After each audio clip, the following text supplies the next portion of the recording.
Saquarema, Araruama, Magé, Guapimirim, Maricá, Itaboraí, sintonizados em 1340 AM.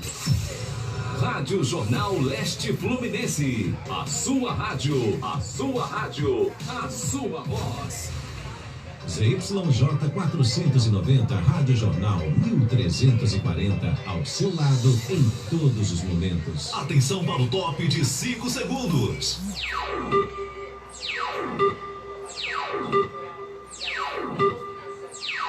Está entrando no ar, programa Flávio Azevedo. Entrevistas, as principais notícias de Rio Bonito e região e a sua participação. Programa Flávio Azevedo.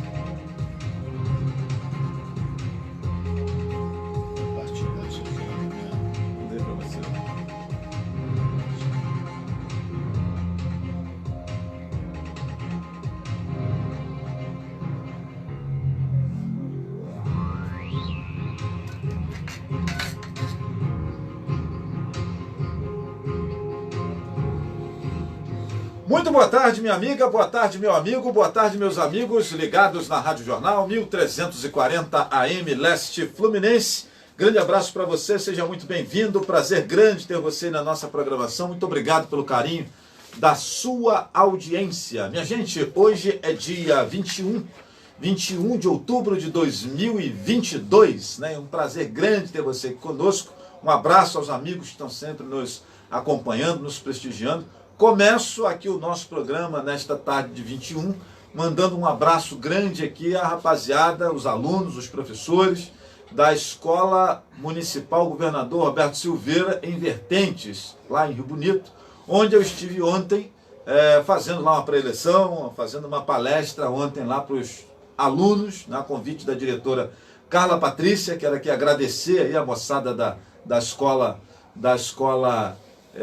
Governador Roberto Silveira, fazer aqui uma menção aqui honrosa, né? Mandar um abraço aqui para o secretário de Educação Adalmir Cardoso. A última vez que eu estive lá na escola da Vertentes, aqui em Rio Bonito, na escola Governador Roberto Silveira, fica lá na Vertentes, no 2º distrito, passa Boa Esperança, passa Castelo, e aí lá onde tem o restaurante Vertugos, você entra ali, tem uma rapaziada até que para fugir do pedágio, passa ali e sai em Rio Seco, lá em Saquarema, né? Não sei se você sabe, mas Saquarema também tem Rio Seco, não é só Rio Bonito que tem Rio Seco aqui, que faz limite com Catimbau, com Mata, né? Lá também tem Rio Seco. E a escola recebeu lá um banho de loja, cara, né? Tá bem bacana, ganhou muro, ganhou salas novas, então parabéns ao secretário Adalmir Cardoso, né? Bacana, bacana. Gostei demais quando eu vi a cara nova da escola. Fui muito bem recebido lá pelos alunos, são 141 alunos lá naquela unidade escolar. Muito bem recebido pelos professores, pela diretora Carla Patrícia, e conversamos lá uma tarde com os alunos, foi bem bacana. Então, muito obrigado pelo carinho, muito obrigado aí às unidades escolares que de vez em quando me convidam aí, seja para falar da obra do meu pai, poeta, escritor, músico, né, Francisco Azevedo, seja para falar de jornalismo na minha profissão, seja para falar de um outro tema que a gente domine, às vezes como turismo, etc. e tal. Muito obrigado a essa moçada que está sempre nos dando essa oportunidade, né? E gratidão sempre. Eu quero também aqui, antes de começarmos efetivamente aqui o boa tarde do nosso convidado, hoje nós estamos aqui com o Luciano Lúcio, que já entrevistei como músico, já entrevistei como político, já entrevistei na condição de secretário de Educação, já entrevistei como amigo, mas hoje vai ser nosso entrevistado na condição de cientista político. Luciano, que tem Instituto DART, né, que faz pesquisas eleitorais, e nós vamos conversar com alguém que trabalha com pesquisa eleitoral, o que está acontecendo, afinal de contas, nessa loucura que nós estamos vendo nessas eleições. Já vimos nas anteriores, né? Mas nessas eleições, sobretudo, tanta disparidade nos resultados de pesquisa com o resultado da urna. E aí eu quero acrescentar ainda para você que Luciano foi o único que acertou os 5 pontos percentuais de diferença entre Lula e Bolsonaro. Ele havia falado comigo poucos dias antes da eleição: Flávio, Lula está 5 pontos na frente. E aí, rapaz, não é que deu 5 pontos mesmo? E os grandes institutos famosos de pesquisa dava 15%, vitória de Lula no primeiro turno, e não foi nada disso. Então, minha gente, na condição de jornalista, muita gente me pergunta: Flávio, o que você achou disso? Né? Então, nós estamos aqui com alguém que é especialista no assunto, né? Já que a grande mídia gosta tanto de falar dos especialistas, né? Estamos aqui com um especialista que vai conversar conosco sobre esse tema. Mas, antes de conversarmos sobre esse tema, ontem eu não estive aqui, né? Eu preciso começar aqui o nosso programa fazendo uma homenagem a essa rapaziada aqui, ó. Escutem a canção, escutem a canção. Escutem a canção. Aí eu vou mudar o assunto, eu estava no Maracanã, aí eu vou ter que mudar.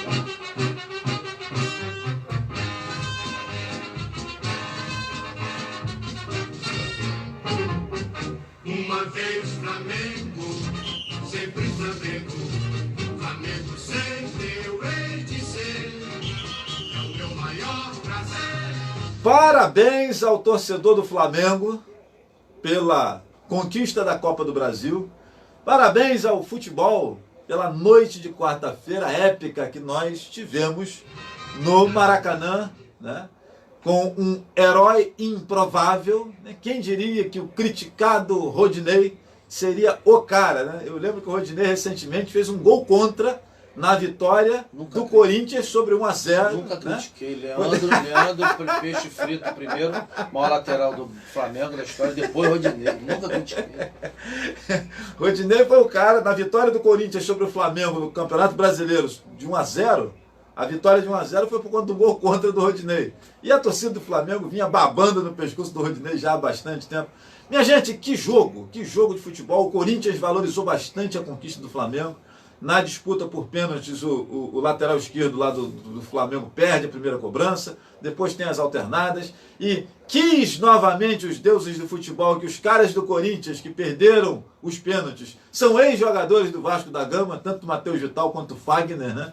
E aí já vem aquela brincadeira toda dos flamenguistas brincando com os vascaínos, etc. E tal. Vascaínos esses que estavam torcendo, logicamente, contra o Flamengo, né? Então, minha gente, que noite bacana de quarta-feira. E eu já estava assistindo a imprensa paulista tirando onda com o Rio de Janeiro, né? E é por isso que eu não torço contra nenhum time carioca quando vai jogar com outros adversários, né? Não vou torcer contra o Flamengo na final da Libertadores, agora dia 29, né? 29, 30, 29 agora é a final da Copa Libertadores contra o Atlético Paranaense. Desculpa, galera, eu sou torcedor do Fluminense, né? E não tenho razão alguma para torcer para o Atlético Paranaense. O meu amigo Caldeira esteve aqui quarta-feira conversando conosco. Caldeira falou que é flamenguista, né, etc. E tal, mas agora está morando no Paraná, tem amigos dele que é do Paraná, ele disse que está com 2 corações, que o Atlético Paranaense é rubro-negro também, que não sei o quê.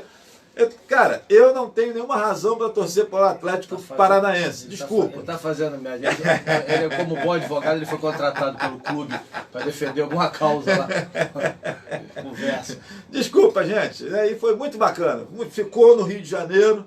E aí agora os flamenguistas vão tirar onda com a gente. 4 tetra, não sei o quê.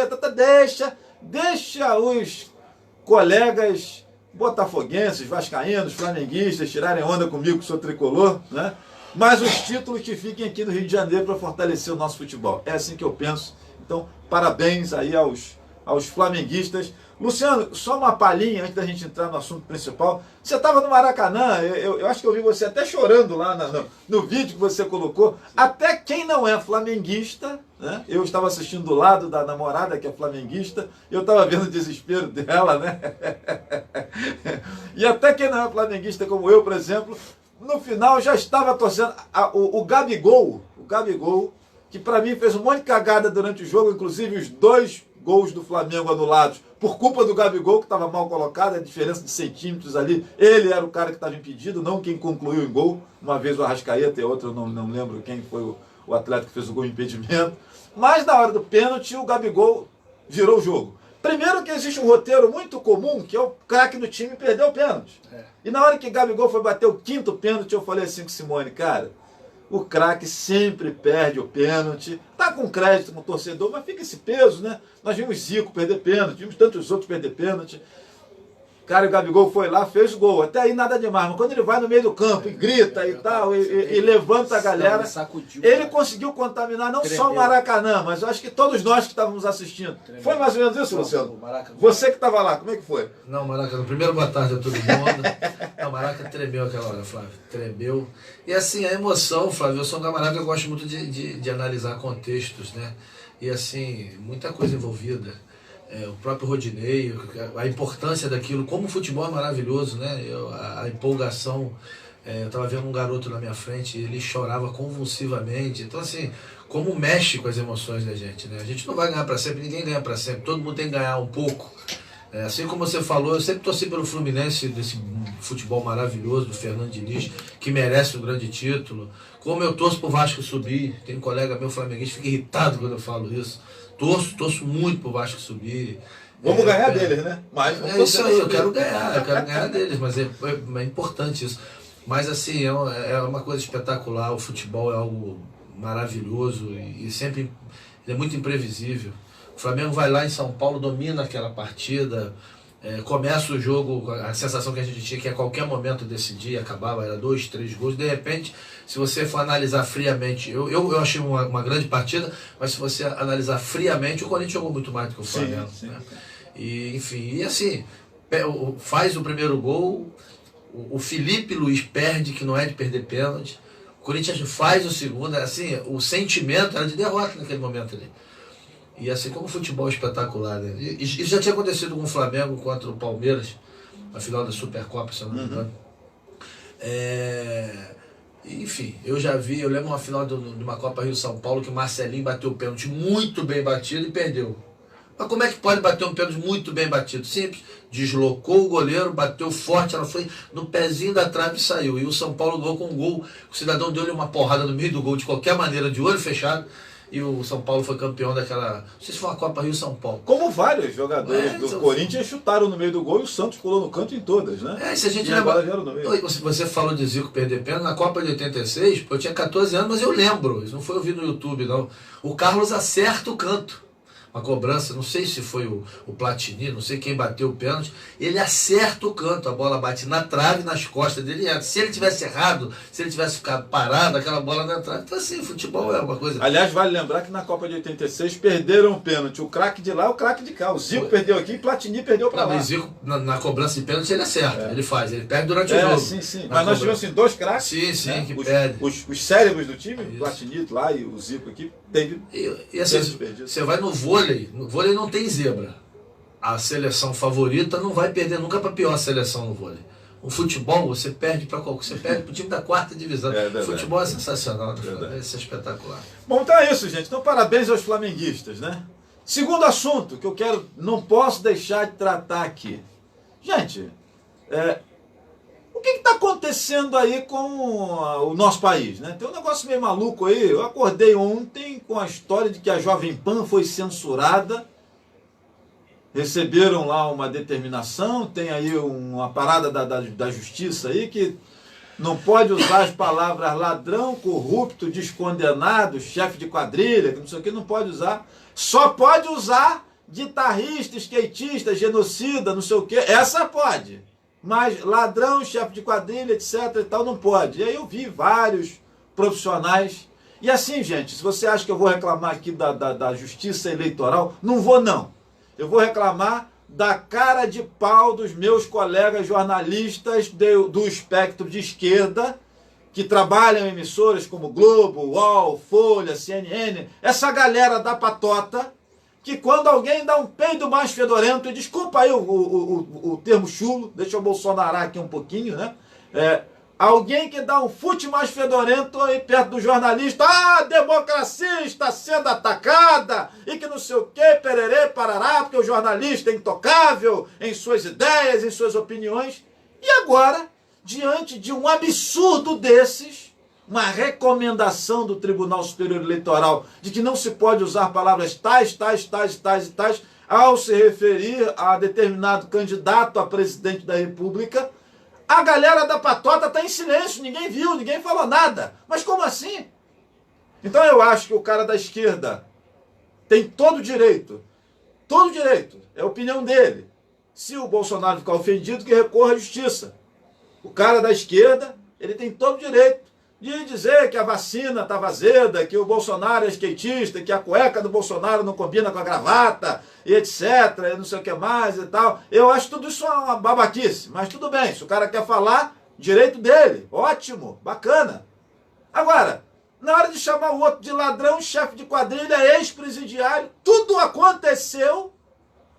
E aí eu quero ainda destacar para os amigos que o glorioso Luiz Inácio Lula da Silva, ele não foi descondenado porcaria nenhuma, como dizem aí. Não, ele continua acusado, as acusações estão lá, as provas estão lá, está tudo lá. Simplesmente arrumaram aí uma chincana jurídica e disseram que o fórum lá, que o cartório, etc e tal, o ambiente que julgou não era o apropriado, tem que ser julgado do lado de cá. Então até o lado de cá resolver, deixa ele aí.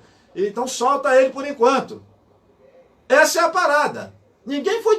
Eu discordo desse negócio de descondenado. Não foi descondenado porcaria nenhuma.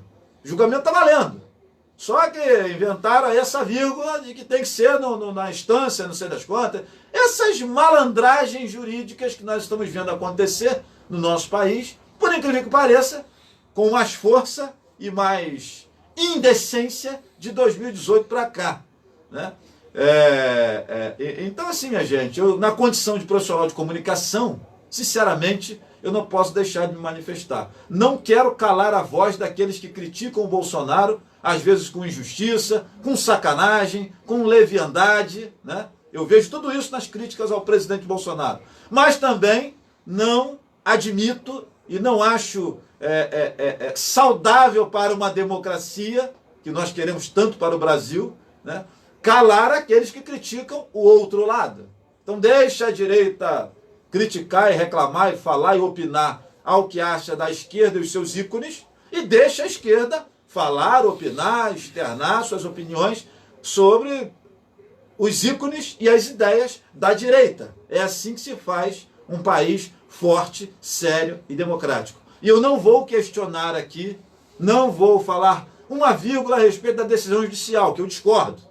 Eu quero aqui chamar a atenção sua para os colegas jornalistas da grande mídia.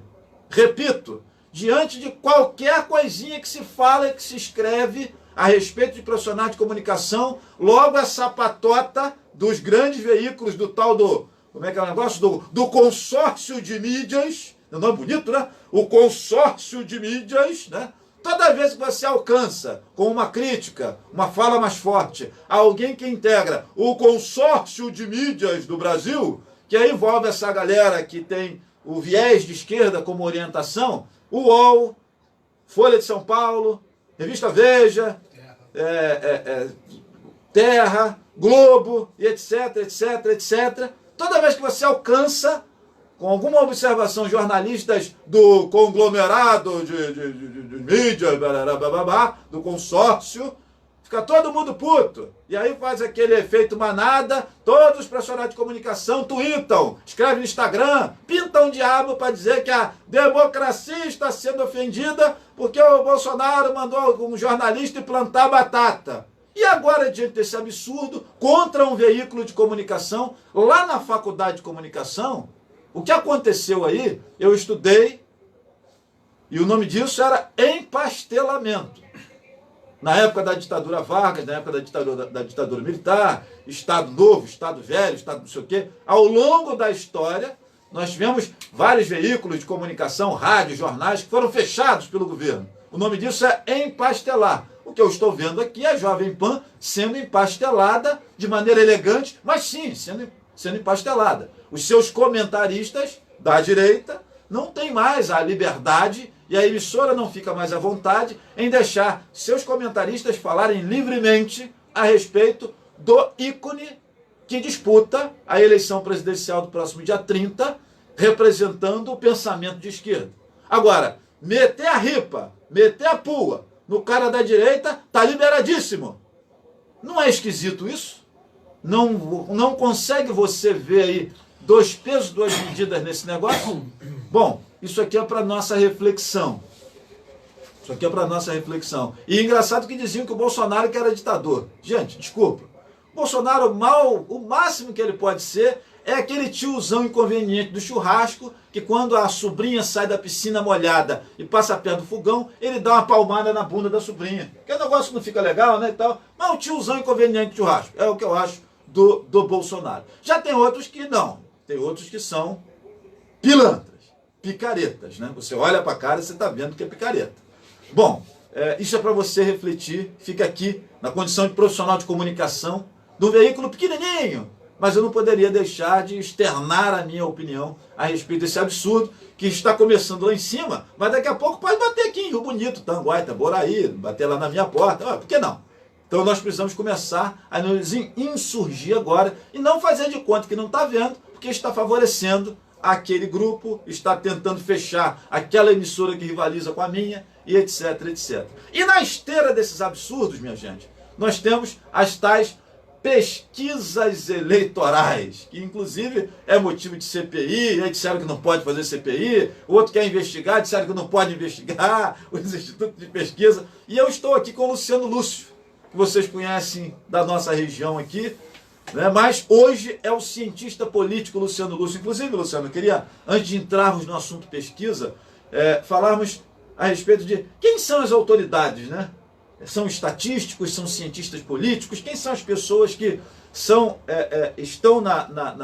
nos bancos da faculdade, nos bancos universitários, na academia, estudando e se preparando para fazer realmente pesquisas eleitorais, né? Como é que funciona isso, né? Quem são os especialistas, né? Quais são as profissões que podem ser especialistas nesse assunto de pesquisa eleitoral, de levantamento de pensamento de uma comunidade? Como é que é isso? Flávio, eu não posso me furtar de fazer esse comentário que muito me preocupou, me entristeceu. Inclusive estou impressionado com alguns colegas, doutores inclusive, doutores de história, doutores da esquerda. Impressionante. E eu quero parabenizar o Boris Casoy pela defesa que ele fez na CNN Brasil desse absurdo, ou melhor, a defesa do direito da Jovem Pan. E está insatisfeito, vai lá e processa. Se eu falar alguma coisa que ofender você que está em casa, que atingir sua moral, que denegrir a sua imagem, com certeza você vai poder tomar a sua atitude. O que não pode a rádio ser calada e o Flávio, olha, a partir de hoje a justiça vem aqui e diz que ele não pode mais entrevistar o Luciano. E assim, muito grave o que aconteceu na Jovem Pan. Eu particularmente assisto todo mundo, gosto mais da CNN Brasil, mas se eu for comparar a Globo News com a Jovem Pan, ainda prefiro a Jovem Pan. Porque por mais que seja escrachado, que seja direto, eles deixam muito claro a alergia, a aversão à esquerda e a insatisfação plena e aí eu vou falar com a descondenação do senhor Luiz Inácio Lula da Silva. Você, na Jovem Pan, você tem pelo menos 4 jornalistas de esquerda que participam de todos os programas. E faz o contraponto. Você faz o contraponto. Você tem lá o Pingo nos Is, você tem todos eles. Você tem o pessoal da esquerda. Eu, por exemplo, gosto muito do Piperno, que é um cara de esquerda. Eu não sou um cara de esquerda, já fui um dia. Sou um cara de centro-direita. E cada dia que passa eu fico mais convicto das decisões e das mudanças de pensamento que a maturidade me trouxe. E a Globo News é diferente, lá todo mundo é de esquerda. Antigamente eles disfarçavam os ataques, né? Eu vi a Miriam Leitão, não foi nem na Globo News, foi na CBN, mas dá no mesmo, porque ali um programa replica o outro. Eu vi a Miriam Leitão como eu nunca tinha escutado. Eu indo para o Rio de Janeiro, tentando lembrar qual era a minha agenda. Não foi Rio não, estava indo para Friburgo, foi ontem. Um evento do Coleste sobre tecnologia, o Coleste Tech. E eu ouvi a Miriam Leitão chamar o Bolsonaro de mentiroso, conto mais, pelo menos 4 vezes na fala dela. E com uma raiva, com uma fúria. Isso para mim, e aí eu vou falar com um pouquinho de experiência, isso se chama sentir o golpe, sentir a pancada. E eu acho, eu penso diferente. Eu, como democrata, me preocupo, porque o que a gente está vivendo é censura, sim. Não adianta falar que não é, e foi vergonhoso a Globo ontem não fazer menção a isso. Deviam ter vergonha, porque todos os canais que eu assisti fizeram menção. Nem que fosse apenas uma narrativa, de dizer a Jovem Pan foi proibida de fazer isso. Mesmo que não colocasse ali a opinião, ou de quem comentava, ou da própria emissora. Hoje, inclusive, eu estava saindo, não pude ouvir o Roger, o grande Roger, guitarrista, cantor do Traje a Rigor, que um dia eu vi no Jô Soares brincando com ele, que fizeram um teste de QI no Brasil, e o Roger apareceu como o maior QI do Brasil. E o segundo maior QI do Brasil na época era o Jô Soares. E o Jô Soares chamava o Roger e falava, pô, vem pra cá que eu tô muito chateado com esse negócio aqui. E o Roger brincando e tal. Esse cara que foi um dia, não sei se ainda é, ele se assume como um músico de direita, um roqueiro de direita, que cada dia que passa fica mais complicado, porque a gente apanha também. Não pense que não, a gente apanha também. Enquanto a gente respeita, de lá para cá o respeito não vem. Eu não vim aqui para me posicionar ideologicamente, mas é impossível, dentro de uma república democrática, aceitar o que está sendo feito. É vergonhoso. Inclusive, um documentário do Brasil Paralelo que nem foi lançado, que ninguém conhece, nem o Tribunal Superior Eleitoral, foi proibido de lançar o que eles nem conhecem. Então, assim, é um engajamento de campanha absurdamente explícito. Só que o tiro costuma sair pela culatra. Os comentários das pessoas mais simples, que não sabem nem o que está acontecendo, é que estão cada vez mais perseguindo o presidente. Eu entendo isso como algo que só favorece a campanha do Bolsonaro. Quando o Bolsonaro tem aquela fala de tiozão, como disse o Flávio, a respeito das meninas venezuelanas, e que tentaram deturpar, mas ele foi muito feliz na fala. E uma jornalista de esquerda chama a filha dele de... Eu não sei se eu posso falar aqui. Pode. Chama a filha dele de 11 anos de puta. Isso é de um absurdo. E aí os meus colegas, vários dos meus colegas, acharam engraçado. Professor, colega meu, achou engraçado. Mas quando o Bolsonaro, num ato grotesco de ignorância, fala que uma jornalista é uma vergonha, o mundo desaba. Ou que a deputada lá era tão feia que não merecia ser estuprada, né? Falas, né? E agora eu vou ser mais polêmico ainda na minha fala de algo que está me incomodando há muito tempo, que eu acho que simboliza todo esse momento. Eu estou calado, evitando falar isso, mas agora eu vou falar porque eu acho que é o momento. O que fizeram com o Marcelo Benevides de Rio Bonito foi de um absurdo. O erro dele é explícito. Quando ele no Maracanã beija aquela jornalista, quando tem toda aquela situação, é óbvio que ele não podia fazer aquilo. Eu conheço o Marcelo, não tenho intimidade, mas eu tive o prazer de lidar com ele profissionalmente. Numa área que normalmente, na situação que ele está, muita gente pede propina. E numa situação de evento que eu fui fazer quando esse cidadão, que eu não tenho vida cotidiana com o Marcelo, apenas conheço ele, conheço a esposa. Quando eu tive de frente para ele, ele teve a oportunidade de pedir propina, como eu já ouvi pedido de tanta gente de propina, ele pediu correção. Ele, enquanto secretário de governo na época da Solange, num trabalho profissional que eu fui fazer enquanto empresa de eventos, ele pediu correção, ele pediu que enxugasse. Marcelo, em momento algum. Então aquele ato dele é óbvio que ele não podia ter feito, é óbvio que tinha que ser punido, mas eu ouvi, ninguém me contou que aquilo era uma espécie de estupro, que ele tinha que pegar 5 anos de cadeia. Eu ouvi aquela menina, aquela jovem senhora, sei lá, eu foquei tanto naquilo que estava acontecendo, ela disse que ela se sentiu estuprada, me perdoe. Podem me cancelar, então, porque eu não sei mais ela não sabe o que é estupro. Eu não sei em que planeta eu estou mais. A gente tem medo de falar. E é muito legal estar aqui hoje como cientista político, mesmo que algumas pessoas não consigam separar, mas eu consigo, como historiador, porque a gente vive uma transição. A gente sabia que a cybercultura, que essa democracia diferente, que as pessoas ainda não conseguiram entender, a classe política agora está entendendo, e o cara que foi chamado de burro, de imbecil por todo mundo, foi quem entendeu primeiro, que foi o Bolsonaro, e ganhou uma eleição em cima desse poder, que desconstruiu as grandes mídias. Ninguém acredita mais, nem a esquerda, que hoje bebe da fonte, porque interessa ao poder da grande mídia, mas a gente sabe como isso funciona. Assim como lá atrás o ataque sobre o PT foi maciço, implacável, como se só o PT tivesse envolvido com todos os escândalos do Petrolão, a gente via isso porque tinha aquela intenção. Hoje a intenção é diferente. é de mostrar é quase que anular uma história. E qual é a maior intenção? Eles sabem que para ganhar essa eleição precisa do voto do jovem. O jovem não tem essa memória de crise, não consegue entender aquilo que aconteceu, não acompanha. Eu sei porque eu tenho lidado com jovens, inclusive eu tenho jovens pesquisadores que não sabiam o que estava acontecendo. De eu conversar, é quem segue a Ludmilla, segue a Anitta, segue o Felipe Neto, que por sinal são extremamente antidemocráticos. Eu considero, assim, principalmente esse tal de Felipe Neto aí, que não sei se tem 60 milhões de seguidores, você tem que ter até cuidado, porque pode ser que eu saia na rua e algum jovem não me cumprimente mais, porque se ele assistir esse programa e ver eu criticando o Felipe Neto, pode ser que ele nem me cumprimente mais. Mas a gente vive um momento muito esquisito. E todo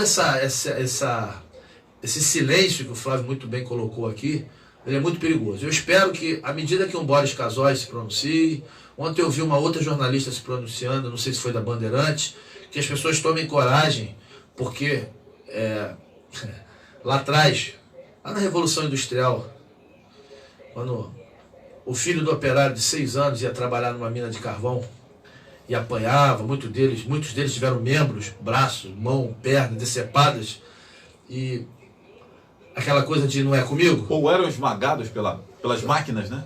Isso não é comigo. Um dia alguém viu que uma hora ia chegar ali, e aí você se junta, você vai reivindicar, e talvez a grande formação dos sindicatos, a ideia de sindicato parta desse acordar que esse problema não é dele, esse problema é nosso.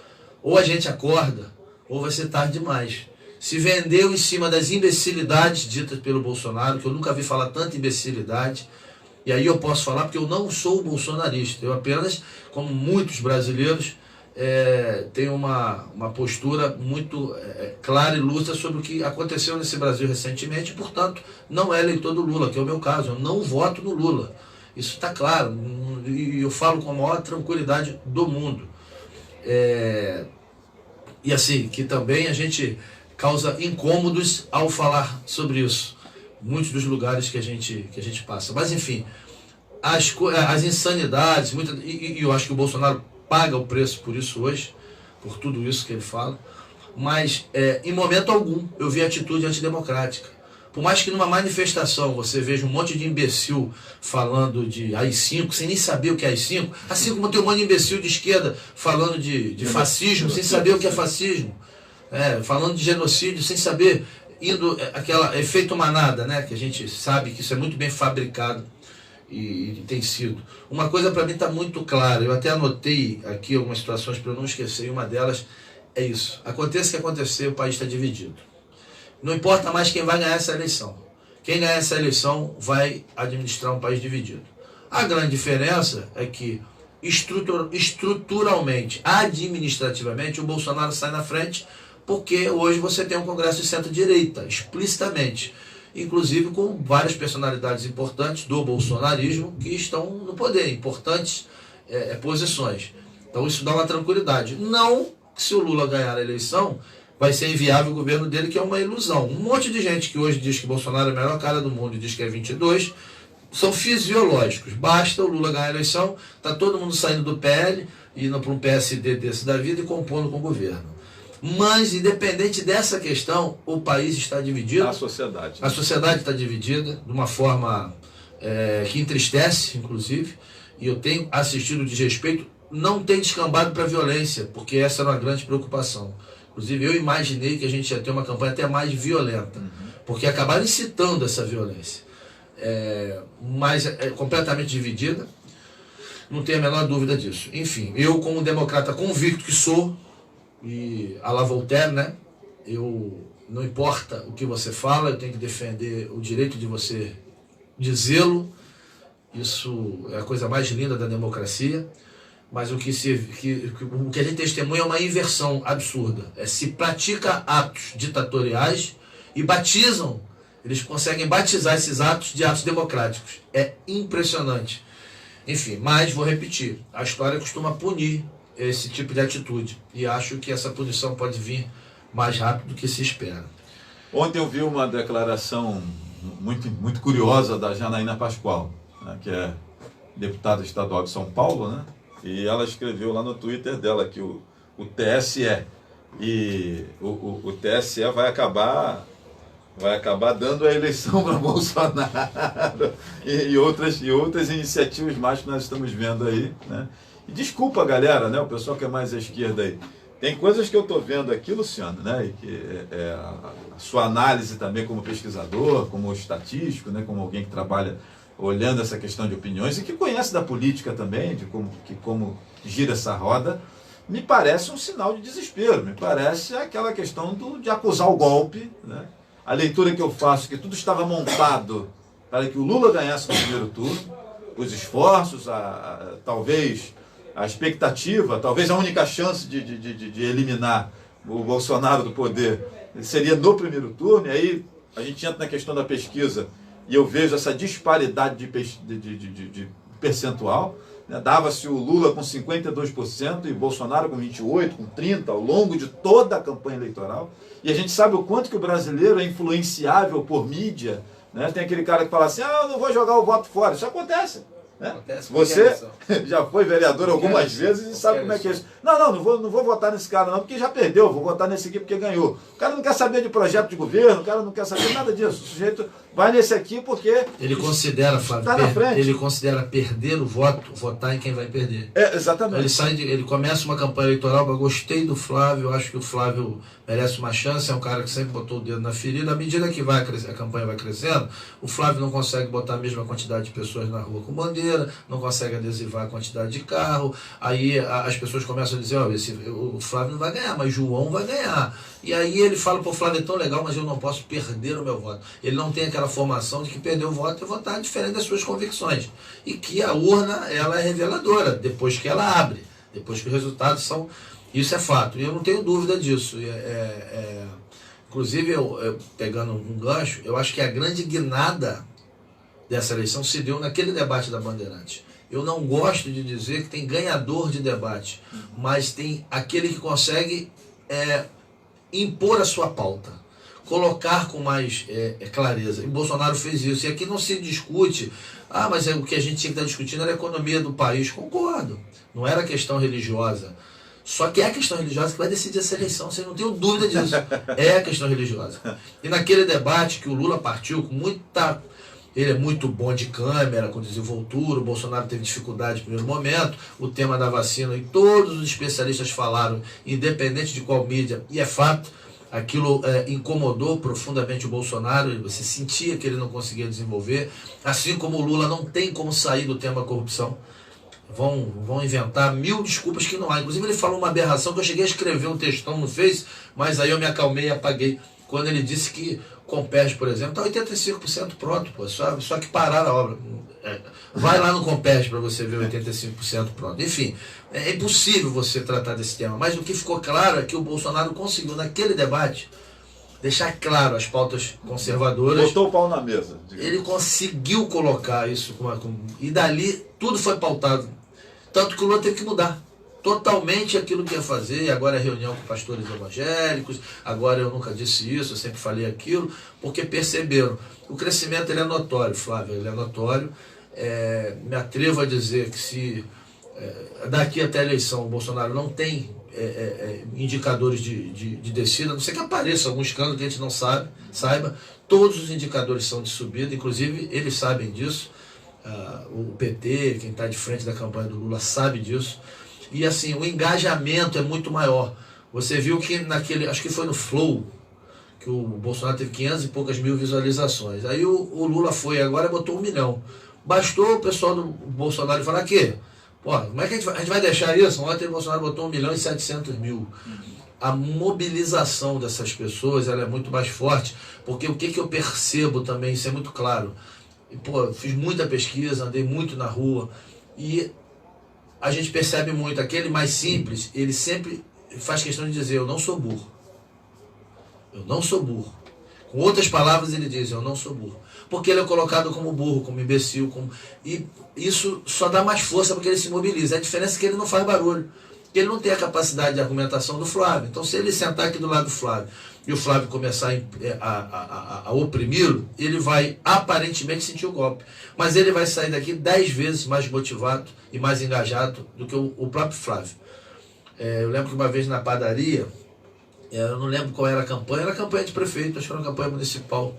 Tinha 4 pessoas que falavam muito alto e que gritavam. A sensação que se tinha é que o candidato deles tinha ganho a eleição porque só eles falavam. E eu lembro que quando eu fui pagar a conta, o cara do caixa falou, tá ruim. Eu falei, quantas pessoas tem na padaria? Ele olhou pro lado, tem 12. Eu falei, tem 8 calados. Você vota em quem? Você vota no candidato dele? De jeito nenhum. Então assim, você tinha 4 fazendo muito barulho. E dava essa impressão de que já foi e tal, mas tinham 8 calados. A tendência desses 8 calados é exatamente fazer o contraponto daquilo ali. Então o eleitor do Bolsonaro, ele é um eleitor mais humilde, isso é muito claro. E daqui a pouco vão me dizer, não, você está invertendo, os humildes, os mais simples estão... Eu estou falando claramente da questão educacional e tal. Agora, isso não significa que essas pessoas não sejam inteligentes. Há uma diferença. Talvez elas não saibam de história como eu sei, talvez não saibam de jornalismo como o Flávio, mas tem uma vivência, tem uma experiência de vida. São pessoas que param, pensam, raciocinam. Eu vou dar um exemplo aqui. Tem um funcionário, eu vou até dizer o nome dele, que as pessoas não têm ideia de como ele tem um raciocínio lógico primoroso. Leandro é o meu chefe de manutenção, que tem boca e não fala. Às vezes ele escuta, dá uma risadinha, todos os comentários que o Leandro fez comigo até hoje, desde eleições municipais, por situações de contexto do país e de política nacional, todas foram coerentes. Leandro é um funcionário público, eu nem sei se ele é eletricista, se ele é pedreiro, eu sei que é o meu chefe da manutenção, que é assembleano, que fala muito pouco. Mas ele aparentemente uma pessoa simples, né? Que você pode... Ele não sabe nem o que está acontecendo ao redor dele. Ledo engano. Sabe e sabe muito bem o que está acontecendo. Então é isso. Eu acho não tenho convicção que... E eu vou falar já sobre essa questão das pesquisas que você falou, Flávio. Mas o Nordeste, essa questão religiosa, ela tem sido imposta lá. Principalmente os pastores têm feito uma virada de voto. E mais uma vez, aqui eu não vim aqui fazer juízo de valor. Se podia, se não podia, se tem que ser na igreja, se não pode. Não é isso que eu estou falando. Estou falando de fatos. Estou falando factual. Estão fazendo uma inversão de voto lá, que é óbvio, não vai tirar a liderança do Luiz Inácio Lula da Silva no Nordeste. Mas que inquestionavelmente vai diminuir essa diferença lá. Eu me atrevo a dizer que já diminuiu. Talvez seja um lugar que eu não possa falar nada, que eu nunca botei o pé. Mas a gente percebe porque a gente lê, a gente acompanha, e isso está muito claro. É uma eleição que todos os indicadores de crescimento, eles apontam para a campanha do Jair Messias Bolsonaro, Flávio. Eu não sei se você faz a mesma leitura que eu, mas eu quando vi os números e aquele mapa do Brasil pintadinho, né? No primeiro turno, eu fiz a seguinte leitura, e muitos amigos me ligando, né? Embora eu não esteja mais engajado na questão política, né? Mas a moçada sabe que a gente conhece um pouquinho, né, melhor, né, tem uma lanterna mais forte para iluminar os assuntos, e tem aqueles amigos que confiam no nosso juízo de valor. Né? Flávio, o que você achou? Não sei o que eu falei, meu irmão, olha só, fica tranquilo, né, fica tranquilo, porque eu acho que Lula bateu no teto, e Bolsonaro ainda vejo possibilidade de crescimento. Não sei se você faz essa leitura também, como especialista que é. Eu vi o Lula gastar toda a energia que ele tinha, exatamente porque eu percebo que existia toda uma estratégia, um engendramento para que ele levasse no primeiro turno. E acho, usando aqui a metáfora do filme Velozes e Furiosos, quando o Toretto aperta lá aquele botãozinho e joga a nitroglicerina no combustível para o carro correr mais rápido, eu acho que ele gastou a nitro ali atrás, no primeiro turno, e Bolsonaro ficou andando com combustível normal. E agora, no segundo turno, que eu acho que Bolsonaro, com seu grupo e equipe, colaboradores e simpatizantes, vão ligar o nitro, e por isso que eu entendo que ele tem mais a crescer, e o candidato Lula já bateu no teto. Não sei se você faz essa leitura também. 3 coisas que eu posso falar para você, Flávio. Você estava perguntando, lá no início você falou da questão técnica das pesquisas. O Alberto Carlos de Almeida, para mim, é a grande referência. Acho até que ele se perde um pouco, porque ele declarou um voto ao Lula, o que eu acho legítimo, começou a usar os canais dele, que eram canais que ele tratava da ciência política, começou a ser um canal propagandista, que eu acho muito ruim, e para piorar, começou a colocar a tal da democracia, isso é em nome da democracia. Dizem que ele parou de fazer, mas eu não consigo assistir mais por causa disso. E mesmo se ele compactuasse da minha ideia e ele conduzisse dessa forma, ele teria perdido esse seguidor. Mas o cara é a referência. Em 2002, eu comprei um livro do Alberto Carlos, foi autografado, e ele profetizou algo ali. Um grande futuro pesquisador. Claro que ele estava falando do professor de história. Estava eu e o professor Noel aqui do jornal. Ali do lado da Antiga Leste tinha uma livraria que era um restaurante também. Inclusive eu já até almocei ali com o deputado Luiz Paulo. Dizem que também fechou, não sei se é verdade. E ali foi o lançamento desse livro, que é um clássico. Como são feitas as pesquisas de opinião pública. Pra você ter ideia, a minha estatística, a Viviane, eu gosto demais da Viviane. E a Viviane, poxa, Luciano, me empresta esse livro. Eu falei, não, eu tenho esse livro no livro, eu vou comprar um livro desse para você. E eu descobri que não existe para vender. E ela achou num sebo, um livro de 120, 130 páginas. Na época, nós estamos falando de 3 anos isso, era R$320 o livro no sebo. Lógico que eu tirei xerox do meu livro e presenteei o livro xerocado para ela. E ali você vê claramente, Flávio, a estrutura estatística ela é fundamental. Por que ela é fundamental? Porque você precisa saber fazer uma amostragem. Se você faz uma amostragem errada, não tem como. E cada situação é uma situação. Vamos lá, eu vou fazer uma pesquisa de opinião no município de Rio Bonito. Se eu tenho, um exemplo clássico, se eu tenho em Rio Bonito 46% de evangélico, eu tenho que pesquisar 46% de evangélico. Eu tenho que saber onde estão esses evangélicos. Eu tenho que saber se lá tem 52% de mulheres, eu tenho que pegar 52% de mulheres e respeitar o percentual de mulheres evangélicas. Isso não é tão simples, mas é assim que se faz. Tem pesquisa que isso nem vai influenciar muito, mas numa eleição como essa, por exemplo, que a questão religiosa está em voga, é impossível você traçar elaborar um trabalho de campo sem respeitar isso. Então, assim, eu acho que o problema não é nem esse. Quem sou eu? Eu sou um cientista político, inclusive dizer para vocês que eu não me autoproclamei cientista político, não. Um amigo me disse, quando eu estava em São Paulo, eu postei uma foto com muito orgulho no aeroporto, com um crachá de cientista político. Claro que eu não fui no violão, no avião com o crachá pendurado. Ali era uma referência do que eu estava indo fazer em São Paulo. Eu sentado, tirei uma foto. E parece que um cidadão da cidade aí, enfim. Ah, que absurdo, ela tirando onda, só para aparecer, aquela coisa. Até aí tudo bem, até que a cerejinha do bolo, nem cientista político ele é. Sou, inclusive eu estou concluindo meu mestrado. E digo mais, o meu maior desejo era ter feito numa universidade pública, mas infelizmente está enviesada para a esquerda, realmente.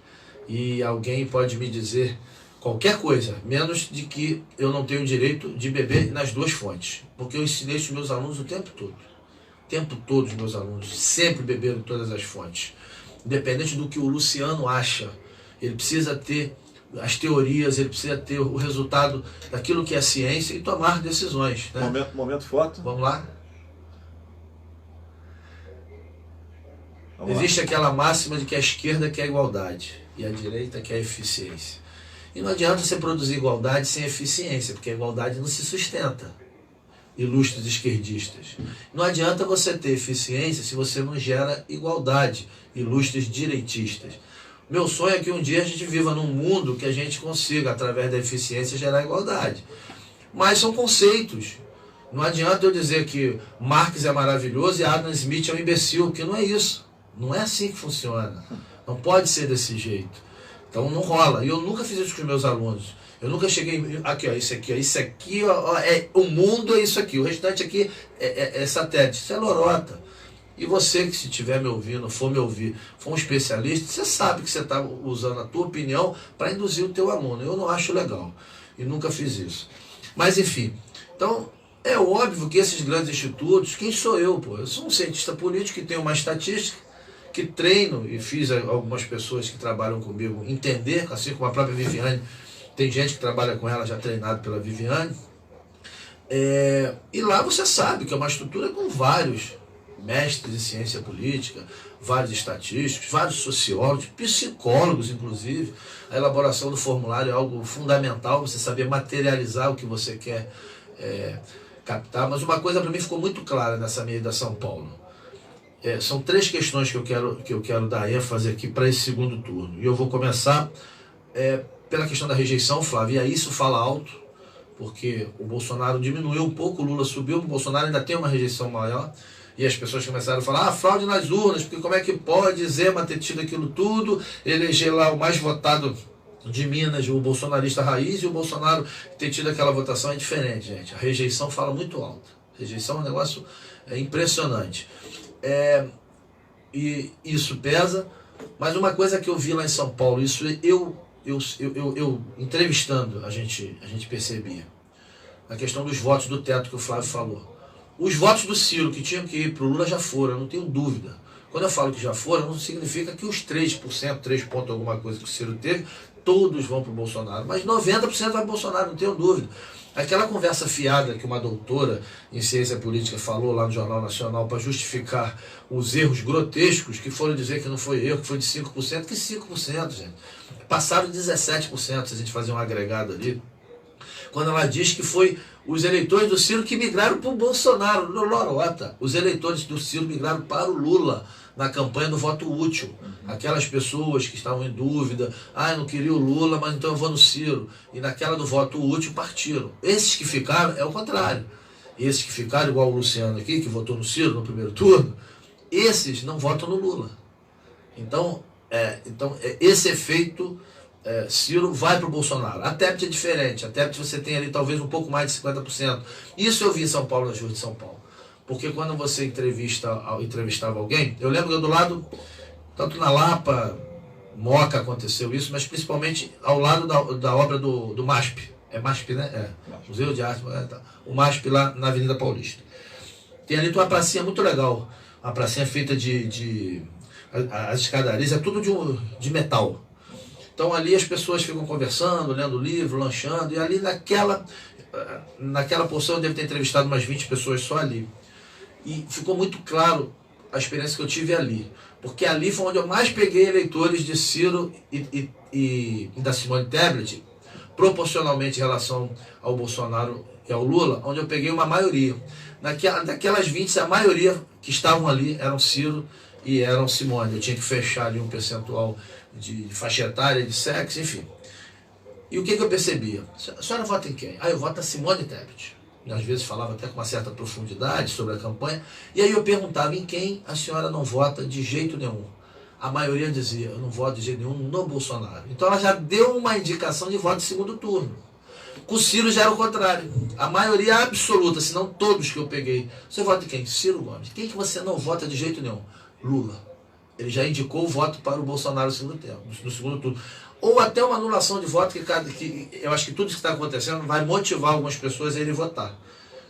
Tem uma pessoa que eu não vou dizer o nome dela aqui, porque eu não tenho autorização, mas ela, o tempo todo ela disse para mim, não vote em Lula nem em Bolsonaro, não vote em Lula nem em Bolsonaro, não vote em Lula, votou no Ciro, não vote em Lula. Quando chegou essa questão da Jovem Pan, ontem ela falou para mim, tomei uma decisão, vou votar no Bolsonaro. Detesto o Bolsonaro, ela dizia, mas Bolsonaro eu vou botar mais 4 anos. Se eu botar o Lula é mais 8, talvez não saia nunca mais.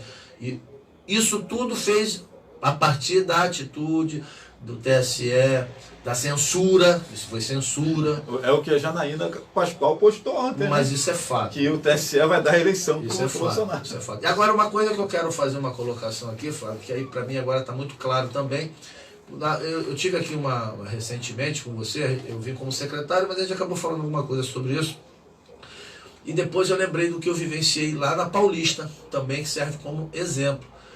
Eu acho que o maior prejuízo do Datafolha e do IPEC é porque quem vota no Bolsonaro dá entrevista para o Datafolha e dá para o IPEC.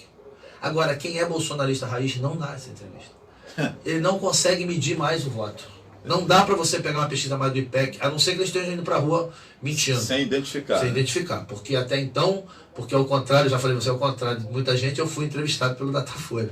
Em frente, acho que já contei essa história aqui, em frente ao bar amarelinho ali na Cinelândia, eu fui entrevistado há alguns anos pelo Datafolha. E o crachá até muito bonito e tal, robusto. Porque não dá, porque acontecia comigo. Eu passava, o meu crachá ele é menor, mas ele vem na proteção de acrílico. E era impressionante. É Datafolha? Eu dizia não. Não, né? Não. Aí me dava entrevista. Eu já sabia. Era Bolsonaro, era Tarcísio, era astronauta Marco Ponte. Teve um até que reclamou, você não vai fazer de deputado? Eu falei, não, mas é porque eu não fui contratado para fazer deputado e tal. Não, esse tipo de pesquisa.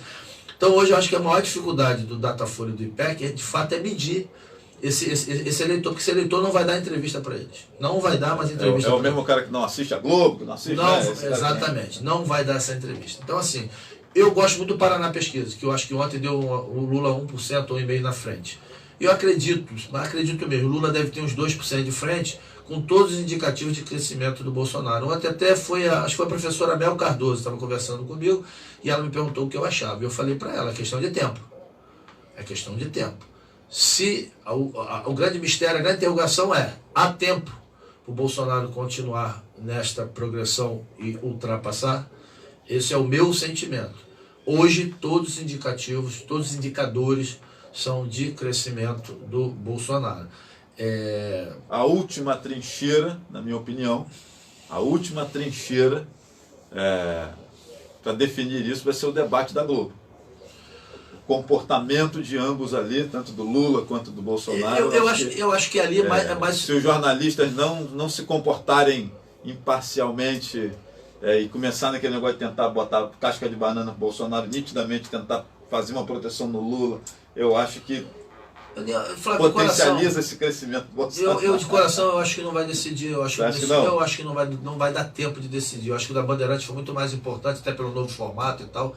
Eu ainda vou insistir com a questão religiosa, como isso está sendo tratado. O Lula, por exemplo, ele derrapa o tempo todo. O Lula ele chamou... Eu sabia que ele estava falando do Silas Malafaia. E aqui eu não sou um fã do Silas Malafaia. Mas o Lula chamou ele de pastor mentiroso. Pastor que não devia estar na igreja. Essa fala é uma fala que você que não é da igreja pode achar que o Lula falou, o Lula está corretíssimo. Você pode achar isso. Mas só que o seu voto já está decidido. O fiel, o membro da igreja, não aprova esse tipo de fala. Podem ter certeza. E o pastor, o líder religioso, será quem for, mesmo não sendo Silas Malafaia, grava isso e mostra para aquela ovelha indecisa, aqui, meu irmãozinho. Exatamente. Olha só. Exatamente. Né? Exatamente. É o poder de convencimento que você disse que está sendo usado no Nordeste. No Nordeste, né? Isso está sendo usado. E vou dizer mais, o próprio padre Kelman, que é engraçado, que é caricato, mas quando alguém chama ele de padre de festa junina, quando o Lula diz para ele que ele não é padre, como é que é? Você não era para estar... Você que é um mentiroso, você está fantasiado e tal. Fantasiado de padre. Mas que a gente consiga ver isso, eu conheço amigos católicos, fervorosos, que entenderam aquela fala de Lula como alguém que diz respeito à religião. Então é uma casca de banana atrás de outra casca. E hoje você tem o segmento religioso, principalmente o mais conservador, muito ligado. E outra coisa, não se engane, um dos meus melhores amigos, ele não é do candomblé, ele é da Umbanda, um grande amigo meu. Ele é eleitor do Bolsonaro. Que muita gente acha que só vota no Bolsonaro, o evangélico, o católico. Meu Deus do céu, deu um branco aqui. A Casa da Bênção é... Gente, me deu um branco. A mesma coisa que a Assembleia de Deus, o pentecostal. O neopentecostal, sobretudo, que ele é muito mais conservador e a tendência natural é ele acompanhar o voto conservador, então o percentual imenso vai ali. Então você tem a falsa ilusão que só quem vota no Bolsonaro é esse eleitor. Não é. E, mais uma vez, eu vou repetir, essas falas de genocida, isso não dá voto, isso tira voto. Isso tira voto. Eu estou te falando, a gente escuta o que as pessoas comentam com a gente, elas se sentem ofendidas, é como se estivesse ofendendo a ela, porque ela vota no genocida.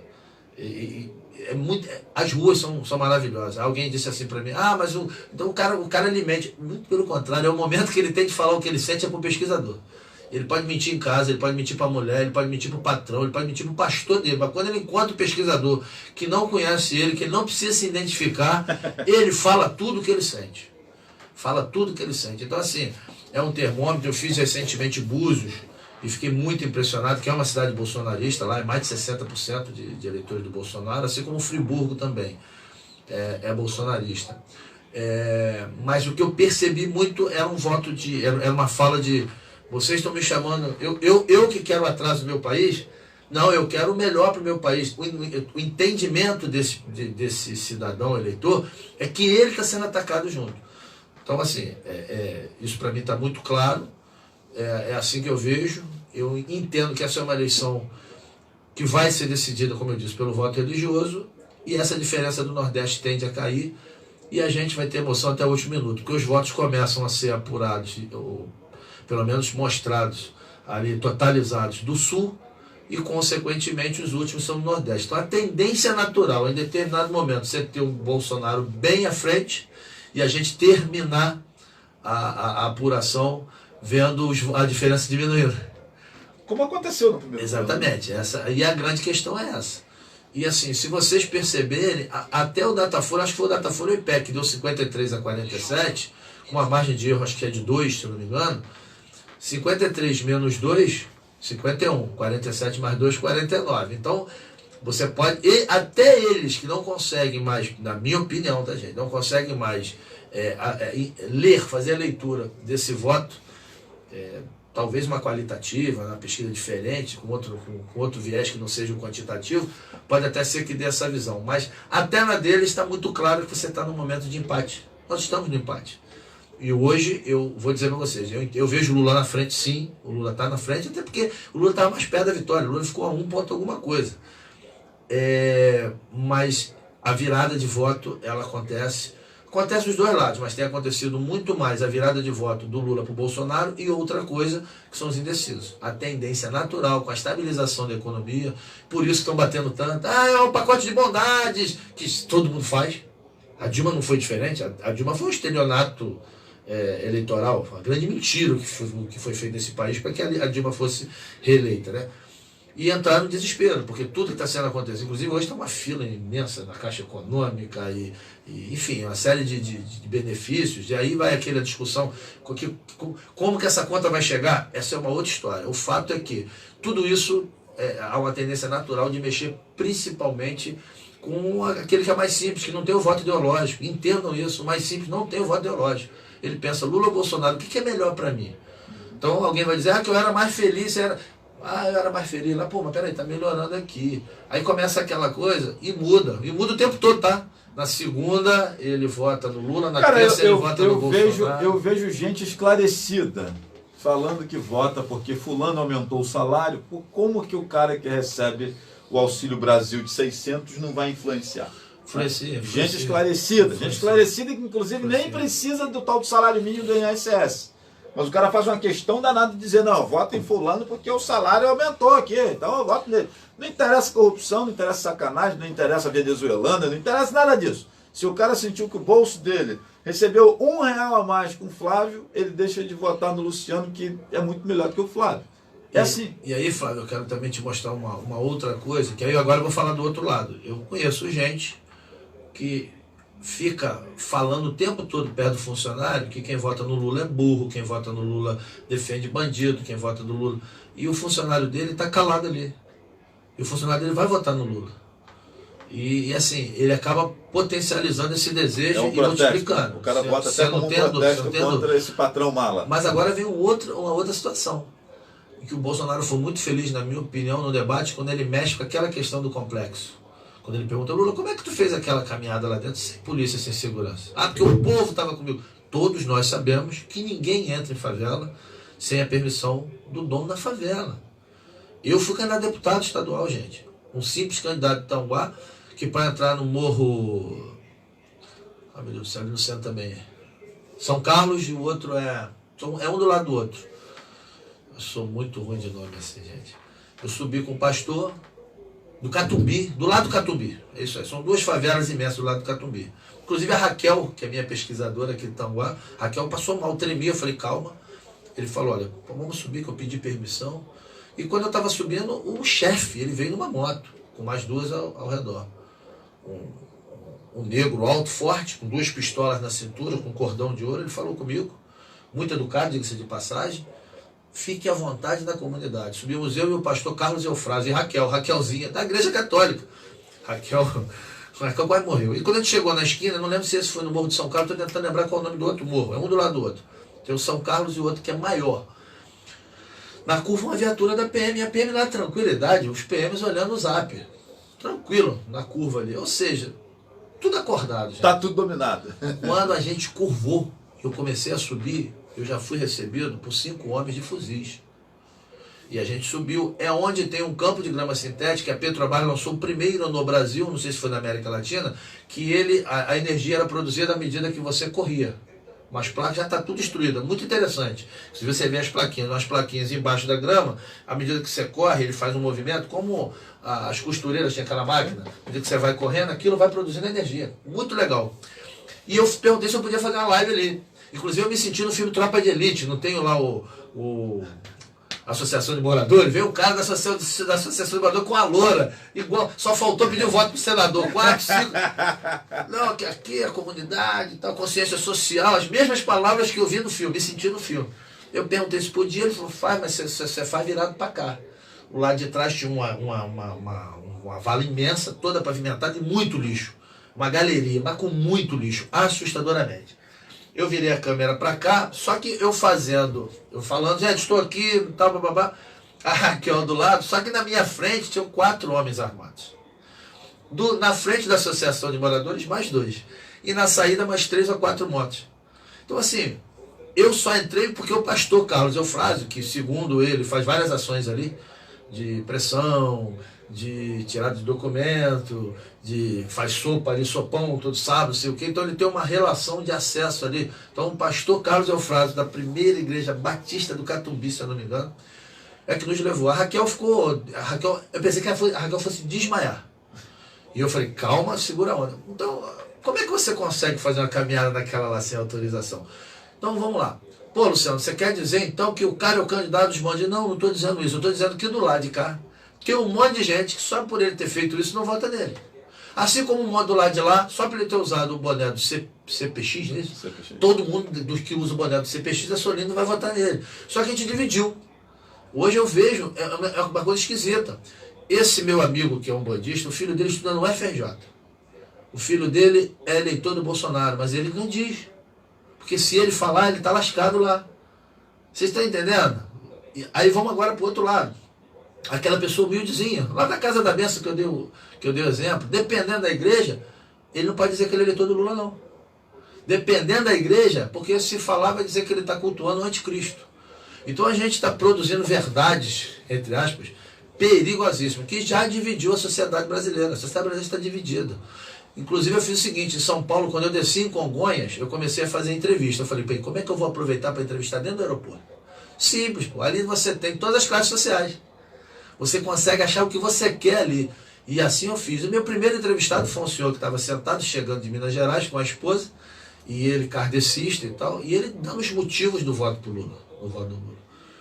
Uma fala extremamente preconceituosa. A fala dele era de uma agressividade contra quem votava no Bolsonaro. Enfim, passou mais um pouco mais adiante, tinha um Bobs, do lado do Bobs, eu sempre esqueço também, sem ser o Habibs, é outro desse que vende esfirra. Eu entrevistei quem? A menina que estava varrendo, que estava catando o lixo dali.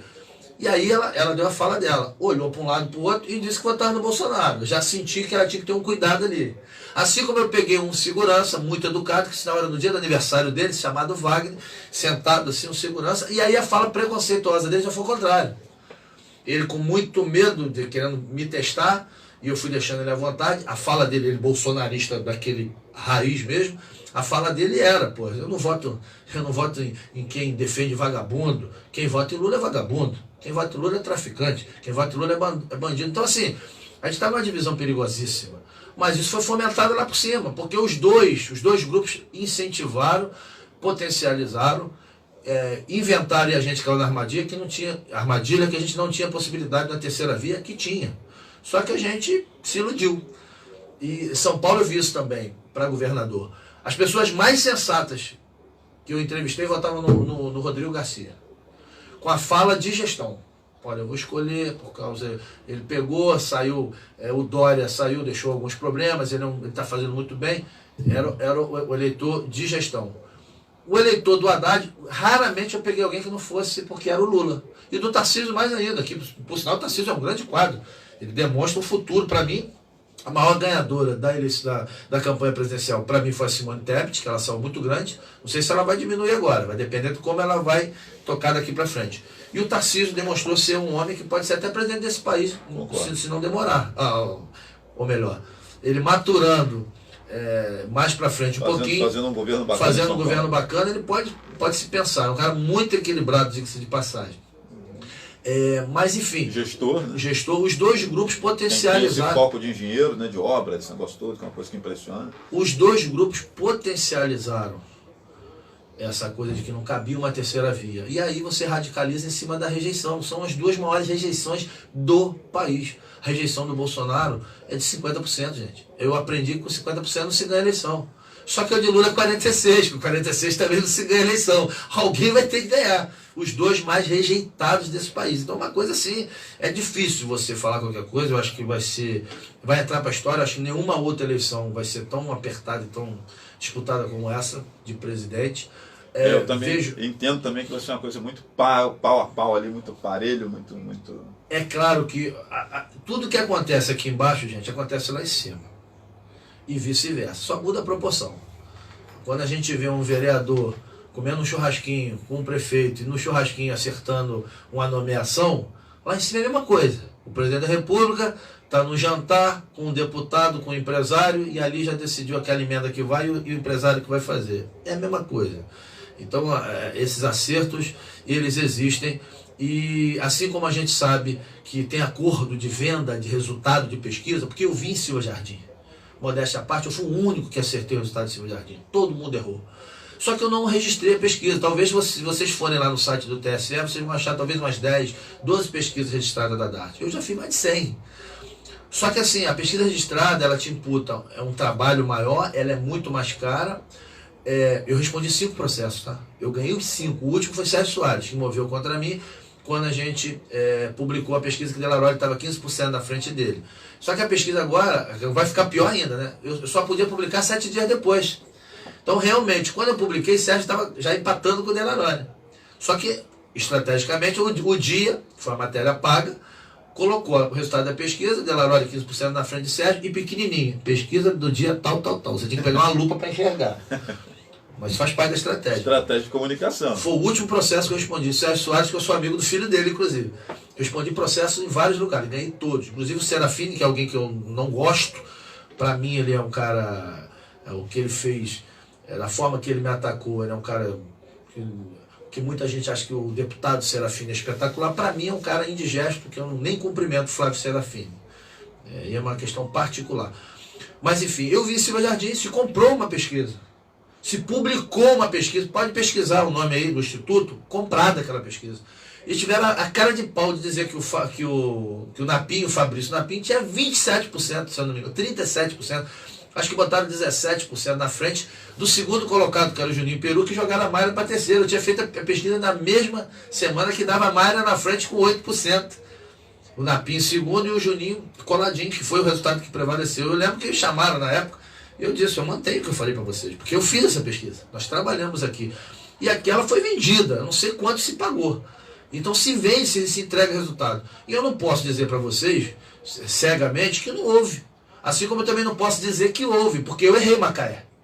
Eu acertei tudo, eu falei para Delaroli, seu irmão sai eleito de Itaboraí. Luciano, você tem certeza absoluta, você vai sair com quase 60 mil votos de Itaboraí, vocês estão eleitos. Eu só errei os votos. Eu falei que ele batia de 80 a 90 mil votos, o cara teve 114 mil votos. Que foi um efeito Delaroli que se espalhou por todos os lugares. Em todos os lugares ele teve uma votação expressiva demais.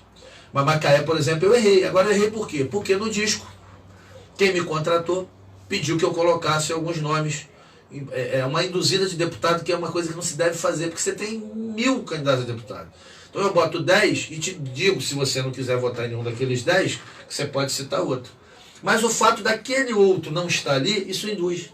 Porque às vezes o cara vai dizer Flávio, mas ele não vê o nome do Flávio ali, ele esquece, ainda mais para deputado. E ele vai dizer algum dos nomes ali. Então isso acabou prejudicando o meu resultado em Macaé. Então existe erro? Claro que existe erro. Assim como existe manipulação. Eu não posso dizer que o IPEC recebeu 37 milhões e 600 mil reais de pesquisas. E eu posso garantir que isso aí não tem um jogo muito grande por trás. Também não posso. É um prêmio de loteria. Eu não estou dando como suposição não, tá? Esse foi o valor dos contratos do IPEC com a Globo, com... Então eu não sei, gente, o que se resolveu naquele papinho que eu falei do churrasco, na mesa do bar. Eu não sei o que foi conversado. E assim, é grave o que eu estou falando? Daqui a pouco o TSE vai censurar o programa do Flávio Azevedo? Não sei.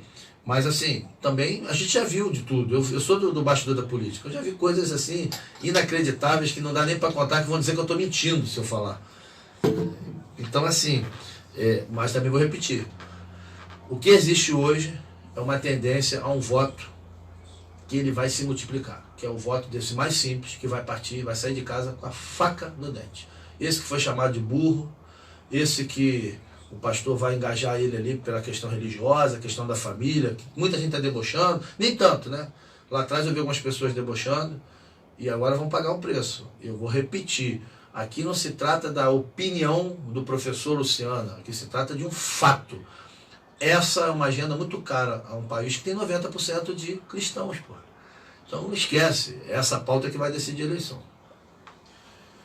Pois é, minha gente. Então, estamos aqui recebendo, para você que está chegando agora, Luciano Lúcio, que tem um instituto de pesquisa, trabalha com pesquisas, e nós estamos aí há uma semana das eleições, estamos aqui conversando sobre pesquisas eleitorais. O que acontece?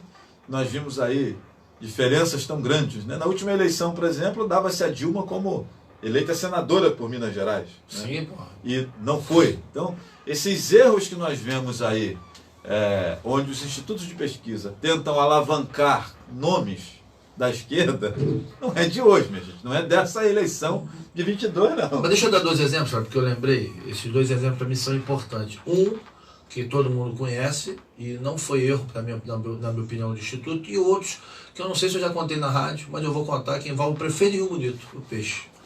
Talvez não goste muito do meu trabalho por causa disso, e eu vou contar isso aqui agora, o que aconteceu. Mas primeiro eu vou dizer um que muita gente achou que foi erro e não foi. O Wilson Witzel indo para o segundo turno. Witzel vinha num crescimento, Witzel já estava batendo 7%.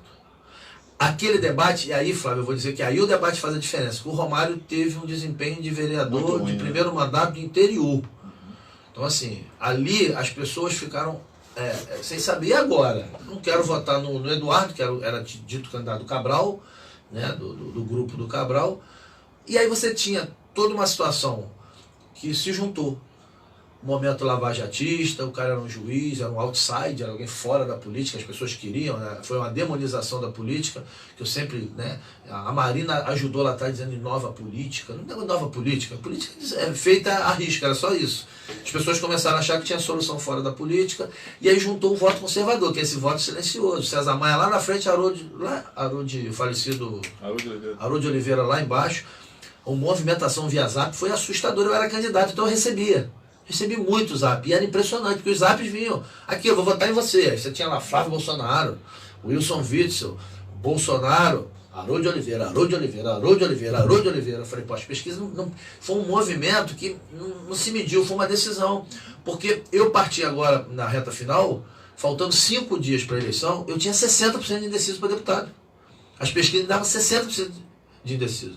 Faltando 2 dias, eram 35% de indeciso na pesquisa. Então, assim como na eleição de 2006, Jandira Fegali candidata a senador e Francisco Dornelles. Aí foi um efeito ideológico, aí foi a pauta ideológica. Francisco Dornelles, surgiu aquela denúncia do aborto da Jandira Fegali, e o Dornelles virou em 2 dias uma eleição que era garantida para a gente. Aí é a tal da derrapada que pode acontecer, que a gente não sabe. Agora a outra que eu vou dizer que aconteceu comigo foi o prefeito de Rio Bonito. Hoje eu posso falar, a pesquisa que não foi registrada, você tem que ter muito cuidado. Mas eu posso falar, até porque na minha casa estavam 4 pessoas. Eu, pastor Marcinho, que foi um cara que da frente da campanha do Peixe, Meco, que é o vice-prefeito, e Peixe. O que aconteceu naquela ocasião? O Peixe tinha uma pesquisa, não lembro o nome do instituto, eu não sabia dessa pesquisa. Posso errar o dia, mas a situação é essa, tá, gente? Foi assim. Esse instituto teria feito uma pesquisa terça e quarta. Eu fiz a pesquisa quarta e quinta. Teoricamente, você vai ter uma variação aqui ou ali, mas não pode fugir muito do resultado. O que acontece? O instituto trabalha na terça, esse outro instituto trabalha na quarta. Seus pesquisadores foram embora para casa às 6 horas da tarde, felizes e contentes. O que me acontece de noite?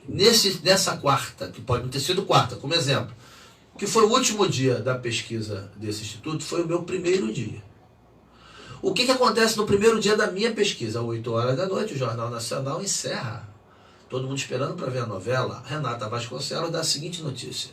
Eduardo Cunha, condenado a 15 anos de cadeia. E Solange Almeida, inocentada por falta de provas.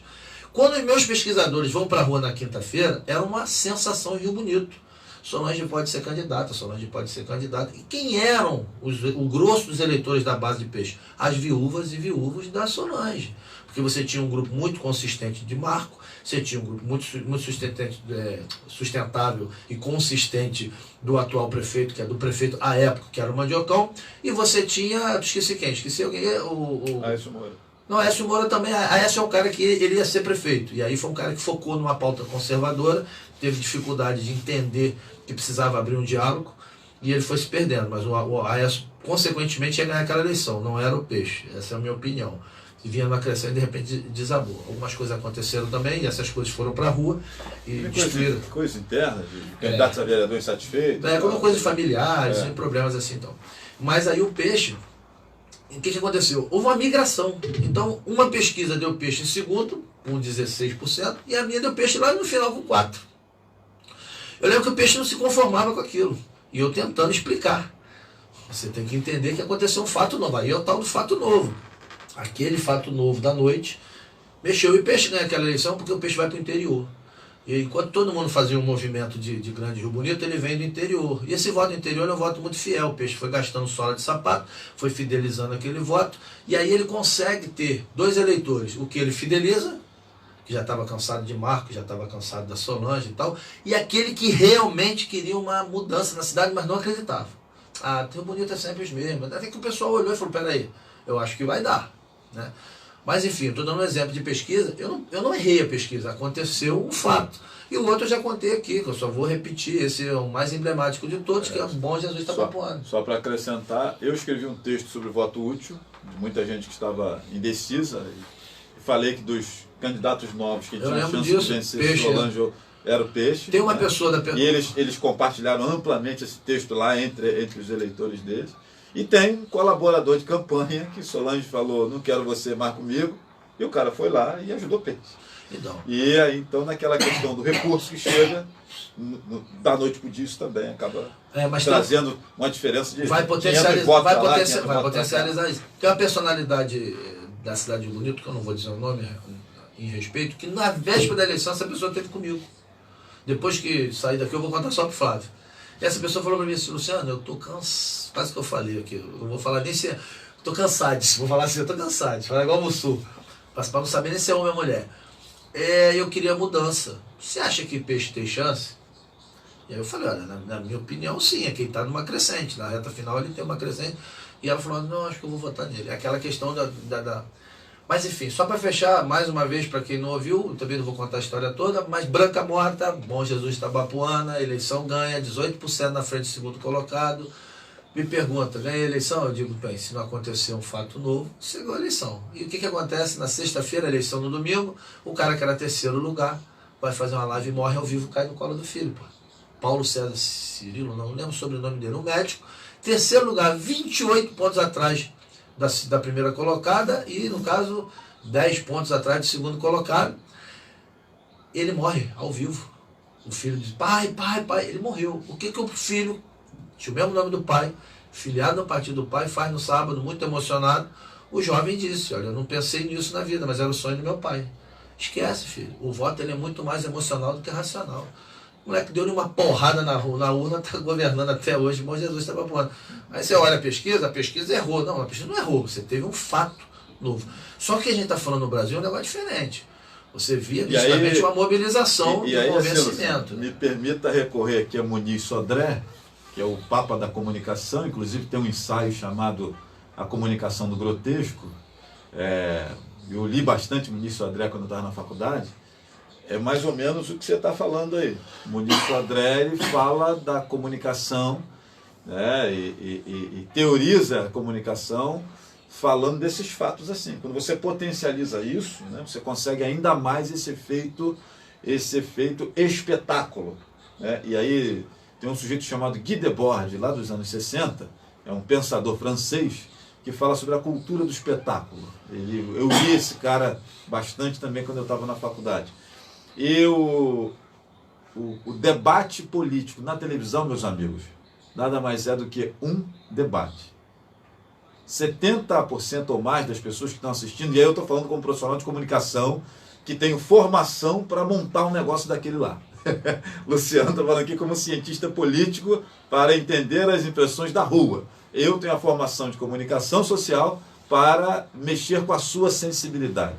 E aí, quando se monta um debate, você está montando um espetáculo. E quem monta parte do pressuposto de que você que está assistindo, ou a maior parte que está assistindo, não está preocupado com conversa de economia, com conversa de saúde, com conversa de educação. Isso tudo que é tratado lá, isso se chama nariz de cera. Mas dar o Google do Bolsonaro virou uma febre. Dá um Google aí você, cara, dá um Google aí. Exatamente. Dá um Google. Então, na verdade, o que você percebe? O debate ele é um espetáculo e você vai trabalhar em cima daquilo que espetaculariza a questão. Que é o quê? É o herói improvável, que é o Rodinei batendo pênalti na final do jogo Flamengo-Corinthians, né?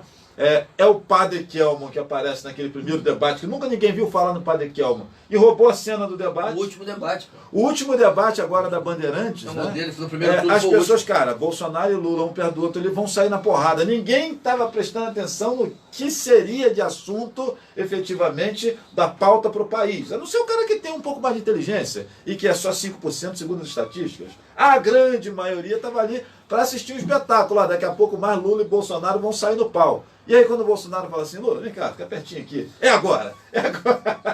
Então assim, gente, desculpa eu estar falando isso, né? Mas nós lidamos com pessoas que são amplamente influenciáveis pela mídia. O Luciano está contando um caso aqui, do cara que estava em terceiro lugar nas pesquisas para prefeito de Itabapoana, né? Faz uma live na sexta-feira, morre ao vivo no colo do filho, o garoto lança a candidatura no outro dia e quem ganhou a eleição? Por quê? Se gerou um espetáculo do grotesco, como dizia o Milton Sodré, né? Mas é assim que funciona, gente. Tem um efeito manada também, Flávio. Isso é efeito manada. Aconteceu com o João César Cáfaro, filho de João Batista Cáfaro. O pai morre, aquela todo mundo sensibilizado, emancipação, bota a Maura de vice, esquece. Aí já não tinha mais debate do que era melhor. Já ali o Geraldo Saraiva podia fazer o que ele quisesse naquela eleição, que aquela eleição estava perdida. Isso quando acontece também é um negócio de doido, né? E eu vou dizer mais aqui, eu estou falando de... no ponto fora da curva. Vou falar de Rio Bonito porque eu posso falar porque eu fui contratado oficialmente, né? Eu emiti nota fiscal, tá lá na prestação de contas. Quem desenvolveu, quem fez o brand, desenvolveu a marca da Mel, fez a campanha da Mel Cardoso, essa parte fui eu. Uma campanha pequenininha, com pouquinho recurso, e eu mostrei para ela o seguinte, Mel, só tem 2 candidatos em Rio Bonito. Vou ignorar os nanicos, não vou tratar você como nanica. É você e Marco. Você tem que ser contraponto de Marco, assim, você precisa atacar o Marco, você tem que ser contraponto, você tem que mostrar às pessoas que você tem uma posição diferente. E eu falei para ela, não tenho dúvida que você é a segunda colocada. Eu falei inclusive para Humberto ouviu isso, o Meco ouviu isso da minha boca, Humberto e algumas pessoas até brincaram comigo, pô, você tá maluco, eu te afirmo que a Mel é a segunda colocada. Agora, existe um detalhe, se ela conseguir o efeito manada, ela pode surpreender, ela pode ao invés de botar 3 mil votos, botar 8. Assim como a Solange, que foi candidata a deputada, botou 60 e poucos mil votos. Ninguém esperava aquela votação da Solange. A Solange é legal, é formiguinha, ajuda todo mundo, quer saúde, todo mundo. Aquilo virou... É o efeito Delaroli. Que eu falava pro Delaroli, cara, você consagrou uma marca. As péssimas gestões dos que te antecederam, o fato de você estar fazendo entregas verdadeiras, as pessoas não dizem que você é o melhor cara do mundo, eles dizem que você é um cara verdadeiro. Então as pessoas, pô, minha rua está com buraco. Tem resultado. Mas eu sei que ele vai tapar esse buraco. E as pessoas entenderam quando você lança seu irmão e não mente. Olha, meu irmão está aqui porque é meu nome, é meu sangue, nós vamos dar continuidade e tal. Virou um efeito, pô, Delaroli, virou uma marca. E é um nome diferente, né? É um nome diferente, parece marca de biscoito. Efeito manada. Eu acho que, e assim, outro espetacular foi Rio Bonito, Douglas Ruas, São Gonçalo, Douglas Ruas. O Capitão Nelson, o governo bem aprovado, indo bem dentro poucas pessoas foram mal que tiveram com o Cláudio Castro, porque essa venda da SEDAI potencializou, foi recurso aberto, foi muito bem, na minha opinião, principalmente a publicidade, a minha opinião, foi muito bem feita do governo do Estado, com esses prefeitos. Ali também foi um efeito espetacular. O Douglas Ruas me bota 175 mil votos, acho que foi o terceiro mais votado no Estado. Foi o mais votado. Não, terceiro mais votado. Foi o mais votado do Estado, não foi não. Tentando lembrar quem foi o mais votado. Pazuello foi para federal ou estadual? Pazuello foi federal, foi o segundo. Não, mas aí foi a Daniela de Vaguinho em primeiro. Estou tentando lembrar quem foi os quais foram os mais votados, não estou lembrando aqui, Flávio, se você lembra aí, mas eu acho que o Douglas foi terceiro, quase certeza. Mas eu falei isso para a Mel em Rio Bonito. E aí eu vou dizer, onde a Mel se perdeu ali, ou melhor, não se perdeu, foi lá atrás. Ela tem uma postura muito ideológica, então Rio Bonito é bolsonarista, pô, esquece. É bolsonarista. As urnas mostraram, as pesquisas que eu fazia deixava claro isso. Então, não é que você não podia ter a sua opinião, mas essa opinião sua tinha que ser algo que não ultrapassasse determinados limites. Mas eu falei que ela seria a segunda colocada e o efeito manada poderia ter jogado ela para o alto. Então, isso acontece. E digo mais, vou voltar agora ao que me motivou aqui hoje. Essa eleição, se continuar nesse ritmo, se as pessoas comprarem a ideia, entenderem que o que está acontecendo já não é mais jogo de argumentos. Quando você diz que o Lula não gosta de evangélico, é jogo de argumentos. Aí você vai convencer ou não. Cabe ao Lula dizer que isso não é verdade, pô. Aí é jogo de argumento. Agora, quando o TSE toma atitudes explicitamente antidemocráticas, para mim está muito claro. Ou melhor, para mim, para o Boris Casoy e para tantos outros aí. Se as pessoas comprarem essa ideia, se elas entenderem o que isso representa, isso inverte, porque 80% da população é a favor da democracia. Tanto que se vendeu a ideia que o Bolsonaro é antidemocrata, por causa desses radicais que acompanham ele, exatamente para poder trazer... Por que se botou essa pergunta na pesquisa inteligentemente? Para dizer, eu vendo o produto aqui, o espetáculo que o Flávio falou, Bolsonaro é antidemocrata, ele é ditatorial e tal. E digo e mostro aqui que 80% da população é a favor da democracia. Eu jogo contra aqui. Hoje, nossa nação, que é fã da democracia, vão reclamar, vão dizer que não adianta, que não sei o quê, mas 80% prefere a democracia. Se isso aí pegar o efeito manada, eu vou dizer que aí a surpresa, aí a eleição deixa de ser uma eleição disputada. Você vai pegar um grupo de indecisos, você vai pegar uma virada de voto, de gente que hoje, eu tenho um amigo, eu fui no Maracanã, melhor, ele não é amigo, ele é parente do meu amigo. E ele falou, eu voto Alckmin 13. Eu morri de rir com ele. Ele falou, eu não voto em Lula não, eu também não voto em Bolsonaro não, então eu já arrumei uma desculpa. Eu digo, eu voto Alckmin 13. Então, o Alckmin é o vice, ele arrumou essa brincadeira para dizer, né, ele vai votar no Lula por causa do Alckmin, porque ele não gosta de Bolsonaro. Mas é um cara que ele é democrata. Você imagina se o cara enxerga nisso aí, pô, peraí gente, opa, ficou ruim esse negócio aqui, hein? Esse cara muda o voto, esse cara vira o voto. Então, esse efeito manada, ele é muito perigoso. Ele é muito perigoso. Em qualquer eleição. Já elegeu muita gente, já fez muita gente perder. Eu vi um amigo meu perder uma eleição, eu vou falar o nome dele aqui, que eu nunca falei isso para ele. Um dos grandes companheiros que eu tive no parlamento, Francisco Cardoso. Um cara muito correto, muito digno, nunca me deu problema de moralidade, mas Francisco perdeu uma eleição ganha. Francisco era vereador, na eleição de 2008 ele veio pelo PT, ainda estava naquela fase de auge do PT. E o Francisco dizia, eu já ganhei a eleição, Porque ele estava empolgado, ele tinha tido 300 e poucos votos, ele teve 400 e pouco, ele achava que ele ia ter 800. Mas ele falava aquilo, ele fez um trabalho legal e tal, estava no partido do presidente, aquela coisa. O que as pessoas começaram a fazer? Já ganhou a eleição, então vou ajudar o Luciano, que está mais fraco. Como ele disse isso, as pessoas começaram a falar, não, concordo com você, Francisco, gente boa, mas olha só, rapaz, eu estou quase ganhando a eleição, mas Francisco já ganhou, rapaz. Isso virou uma onda e todo mundo ficou igual fazendo a hiena, né? Um monte de hienazinho pegando um pedacinho do resto da carne lá que sobrou lá. Quando abriu a urna, Francisco teve menos votos do que teve na primeira eleição e perdeu aquela eleição. Então isso é um negócio de doido, o efeito manada, assim como eu construí uma imagem minha. A minha imagem ela foi construída baseada na verdade, que eu disse, do cara que conhece o legislativo. Então, a pessoa podia até não votar em mim, podia até não gostar de mim, mas ela dizia em todo lugar, se tem um vereador que conhece o que faz, é Luciano.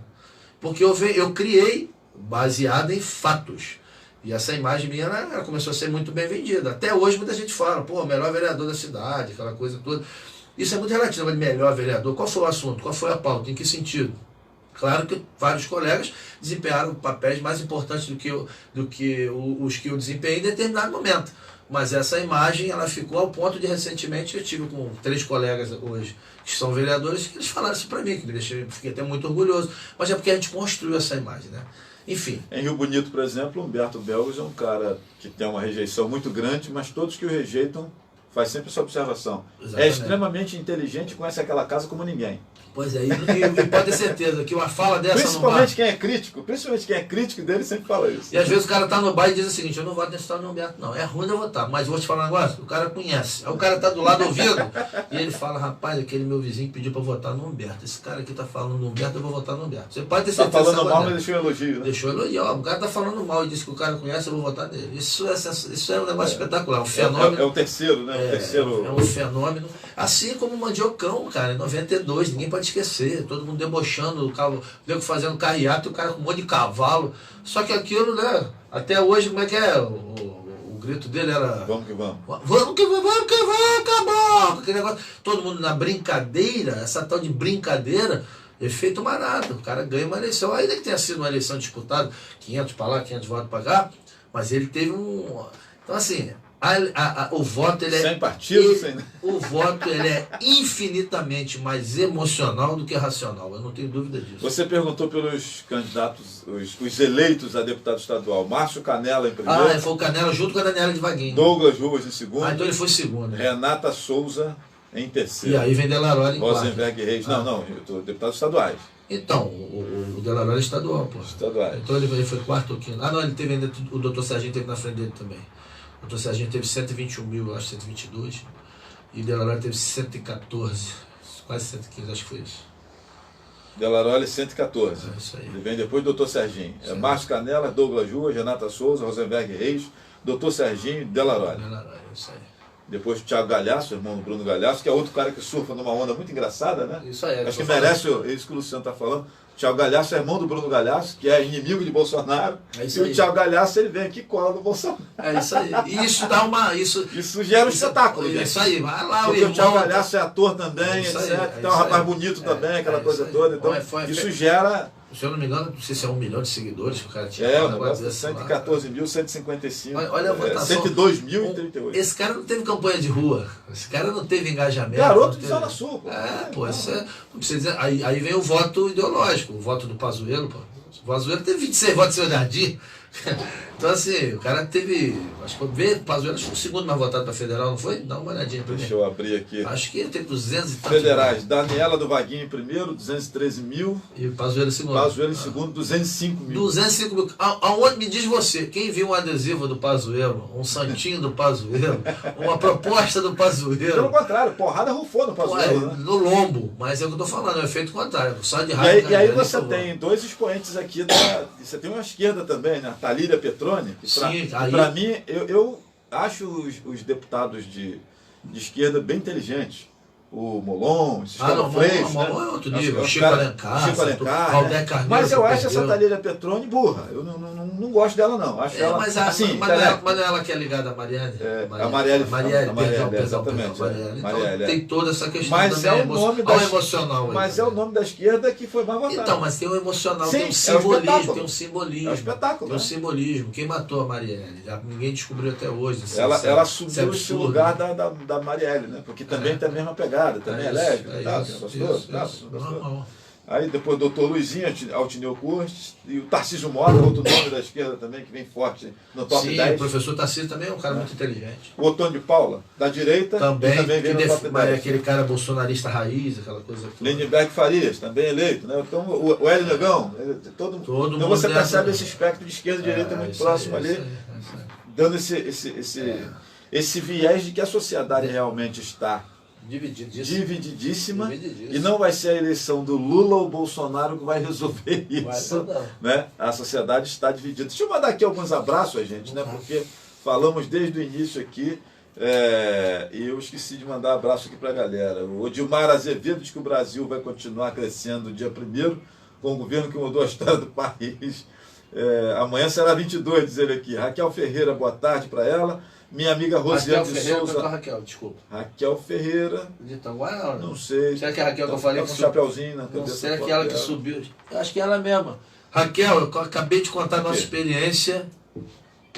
É ela mesmo, acabei de contar nossa experiência que você gostou muito lá na campanha de deputado. Rosiane Inácio, boa tarde para você. O Odimar está dizendo que a camisa do Rodinei foi 22, né? Coincidência. Vai perder esse título aí no tapetão do TSE, hein? Tomara que dê para o Fluminense. O meu amigo Leandro Rangel diz aqui que você esqueceu de falar do Botafogo. Você falou do Vasco, falou do Vasco, que o Vasco está na segunda. O Botafogo já subiu. O Botafogo está quietinho, está tudo certinho, vai ficar ali, não faz mal a ninguém. Não prejudica ninguém, deixa ali. O Odimar diz aqui, voltamos aos tempos da ditadura com o comando do Cabeça de Uva. Rapaziada, nas redes sociais, Clemildo Moraes, boa tarde para você. Adriana Leal, é isso aí, Flávio. Rosiane diz que está condenado sim. Acho que os repórteres deviam fazer pressão, se manifestar a respeito dessa censura unilateral, né? Censura não combina com democracia. Boa tarde para Elizabeth Verna. Meu amigo Nédio Borgeson passa por aqui dando boa tarde também, dupla de peso, diz ele aqui. A inversão de valores escancarada, a Rosiane falando da questão das eleições, a questão não é divergência de opiniões, contra fatos não há argumentos. Meu amigo Edson Matias, abraço para você, boa tarde. Luana na Lua apresentou leitura dramatizada do espetáculo As Margens ontem em Tanguá. Apoio muito importante da Secretaria de Educação de Tanguá, que é referência. Obrigado a essa equipe fantástica. Hoje estamos nos apresentando em Araruama e ligados no programa Flávio Azevedo. Escreve aqui meu amigo Zeca Novaes, um grande abraço para ele. Meu primo Mauro Azevedo diz que o papo está excelente, já compartilhei com geral. Quem falou? O Mauro Azevedo aqui, meu primo, bolsonarista hoje.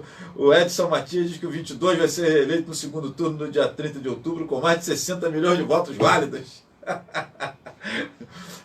O PT com censura deu tiro no pé, diz aqui a Rosiane. Dilma Machado, PT nunca mais. Luciane Teixeira, um abraço aí para minha amiga Luciane, lá de Tanguá. Por isso que admiro meu amigo Luciano Lúcio. Sabe as suas palavras. Dilma Machado diz que em time que está ganhando não se mexe. B22. Minha prima Clarice, beijo para você aqui, dando boa tarde para gente. Espero que o Brasil tenha virada da democracia. Seja, moçada, vai deixando seus comentários aqui. Muito obrigado. Um beijo no coração de vocês, né? Luciano, foi um prazer mais uma vez recebê-lo aqui, dessa forma inédita, né? Um grande abraço. Eu quero sair um pouquinho da pauta da pesquisa aqui para ressaltar o último show da banda Estratégia, né? E aí eu vou falar rapidamente aqui com o músico, com aquela live, com aqueles sorteios, com aquela brincadeira toda. E aí o Luciano teve uma hora que ele não aguentava mais tocar, ele largou o contrabaixo lá, eu fui lá, peguei o contrabaixo, tentei tocar, e quando a música estava acabando, que eu fui perceber que o contrabaixo era de 5 cordas, por isso que eu estava procurando o Mi, não achava, que eu sempre acostumei a tocar o de 4 cordas. E aí quando eu entendi isso, eu já tinha acabado a canção. E um monte de colega mandando mensagem para mim, cada foto que eu postei. Flávio, você agora que é o baixista da banda de Luciano. Mas assim, eu toquei nesse assunto para ressaltar aqui que ambiente legal, que show bacana, né?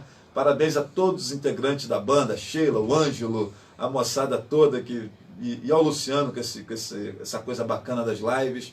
E parabéns à banda Estratégia que nos presenteia com um repertório muito, muito, muito bacana. Eu acho que essas lives em dia de jogo do Flamengo, eu acho que é algo que o Luciano anda pensando. Eu acho que ele vê qual é o dia que o Flamengo vai jogar 8 da noite, e aí ele, ele coloca a live. Dá pra sair aqui? Tá? Só um trechinho, 30 segundos.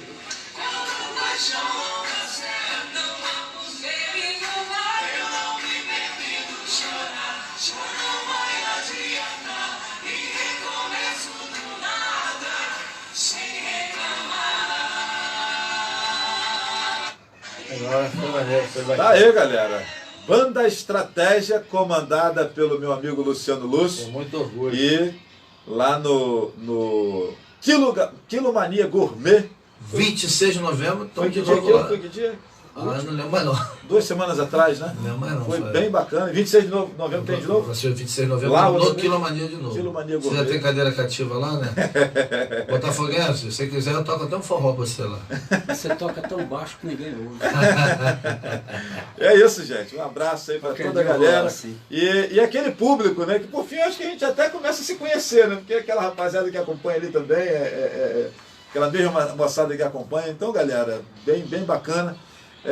Participem, assistam a live, ou então vão lá, assistam lá no Quilomania Gourmet a apresentação. 26 de novembro tem mais. Vamos lá. E certamente mais um belíssimo show. Sorteio de mais de 60 prêmios. Rapaz, eu não sei de onde que ele arruma tanto prêmio, cara. É porque assim, para participar é muito. Você que é empresário, agora eu vou vender meu jabá aqui. É simples. Você pode contribuir com 100, 150 reais, 200 reais para ajudar a pagar os músicos. Como você pode falar, poxa, Luciano, os 150 eu não tenho, mas aqui na minha loja eu tenho um roteador. Eu vou pegar o roteador, vou fazer sua propaganda e vou sortear o roteador lá. Assim como a Casa da Chuleta me dá chuleta, assim como o Quilomania me dá rodízios, assim como a MAP... oh, meu Deus do céu. Eu esqueci o nome do meu patrocinador, ele vai me matar aqui agora. É Mônica. Vamos falar do aniversariante de ontem, o nosso Chiquinho do Alfasom. Chiquinho, bota o som lá. Aniversariante de ontem. A música, o som é dele, né? O som é dele lá, pô. Ele bota lá o nosso som maravilhoso, a estrutura de som. Chiquinho é um parceiro de longa data. É um cara espetacular, extraordinário. Na verdade, todos os meus parceiros lá são... Daquela rapaziada que é parceiro e não vai, dessa vez Vila eleito preferido lá, né? Eu geralmente dessa vez ele estava lá. A gente sorteou lá a panela de pressão que o Lelei deu. Garrafa térmica. Garrafa térmica que o Lelei deu. E assim, até o curso de tiro a gente sorteia lá do tiro carioca, lá de Itaboraí, a gente sorteia um curso básico. E, enfim, desde o início, muita gente participa com o prêmio, e no caso do Frank, ele não foi porque ele teve uma competição. Ele é profissional, né?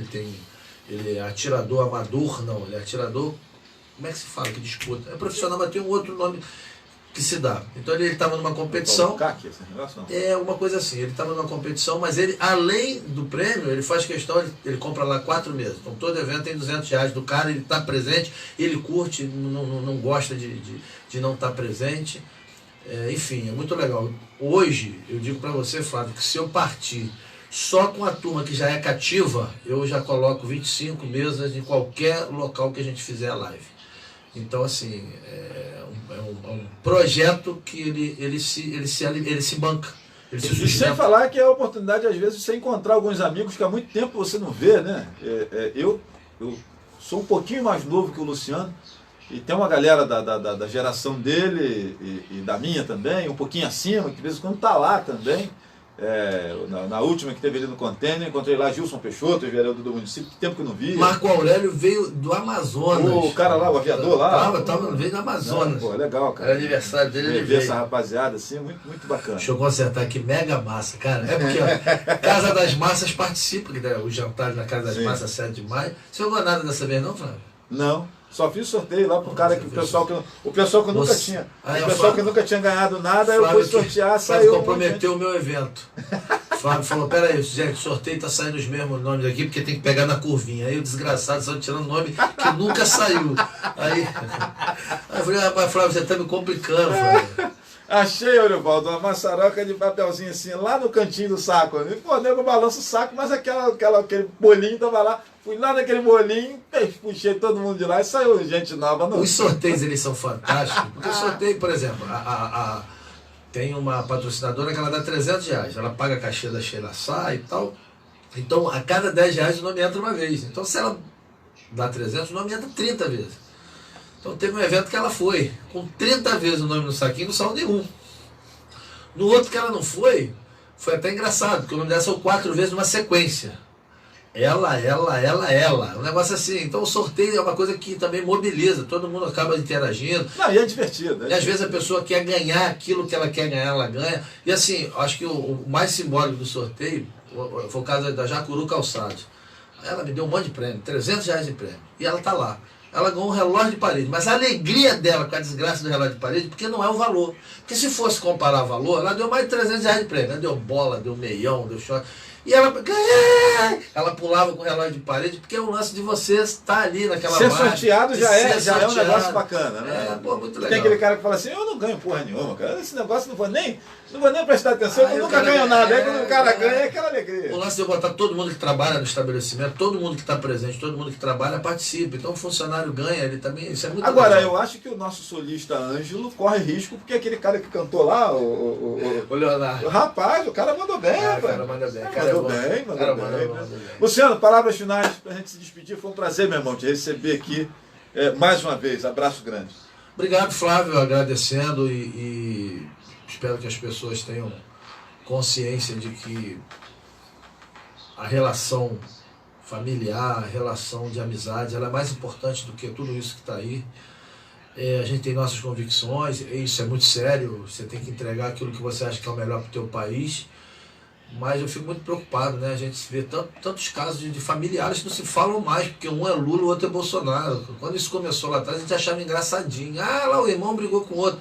Não, eu conheço casos que não se fala mais, pararam de falar realmente, porque se criou essa imagem, né? É o cara que é lulista, que acha que quem vota em Bolsonaro é burro, é antidemocrático, que é genocida, e tem o contrário, o cara que vota no Lula é maconheiro, é traficante, é bandido, é não sei o quê, enfim, isso está muito ruim, está muito esquisito. Acho que o recado é esse, a gente está se aproximando, sem ser esse final de semana, no outro, no dia 30 a gente decide que Brasil a gente quer para os próximos 4 anos e que a gente faça que cada um vote de acordo com aquilo que acha que é o melhor para si próprio e para a família. Eu acho que é muito simples. E o mais importante, que a gente assuma esse compromisso de ir votar, independente de que voto seja esse. Mas eu acho muito legal todo mundo ir votar. Obrigado por essa oportunidade mais uma vez, Flávio. Prazer foi nosso. Minha gente, você está convidado na próxima segunda-feira. Nosso convidado vai ser o prefeito Rodrigo Medeiros, né? Rodrigo está empolgadíssimo com a premiação que recebeu aí do BRICS, né, etc. Então, essa semana ele fez live, falou sobre isso e tal.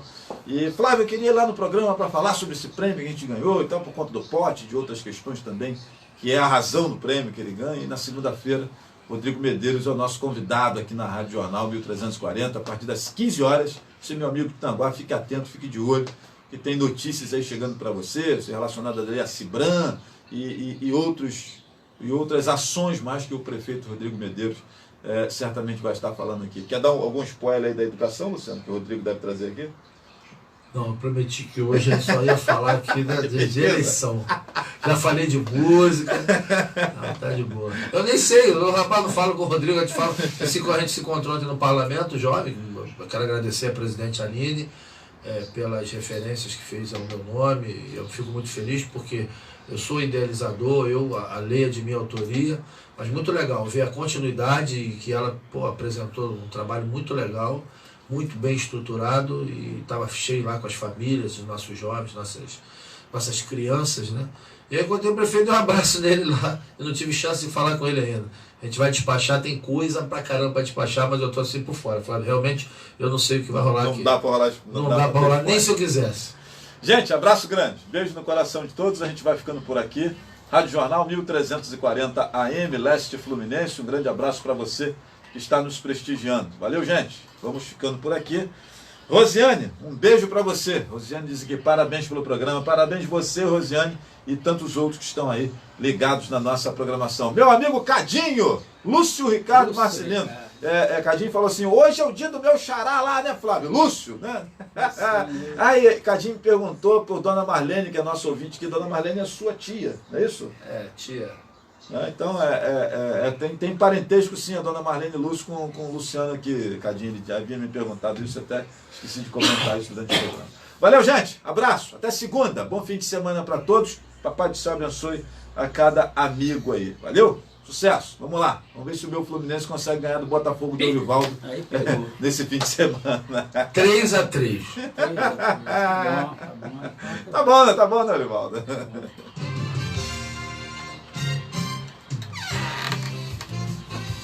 Deixa eu tirar a foto. Não, tem a foto oficial. Eu tenho trauma de sorteio. 1340. Eu trabalhava em Botafogo, supermercado Paz Mendonça. Apresentou E programa Flávio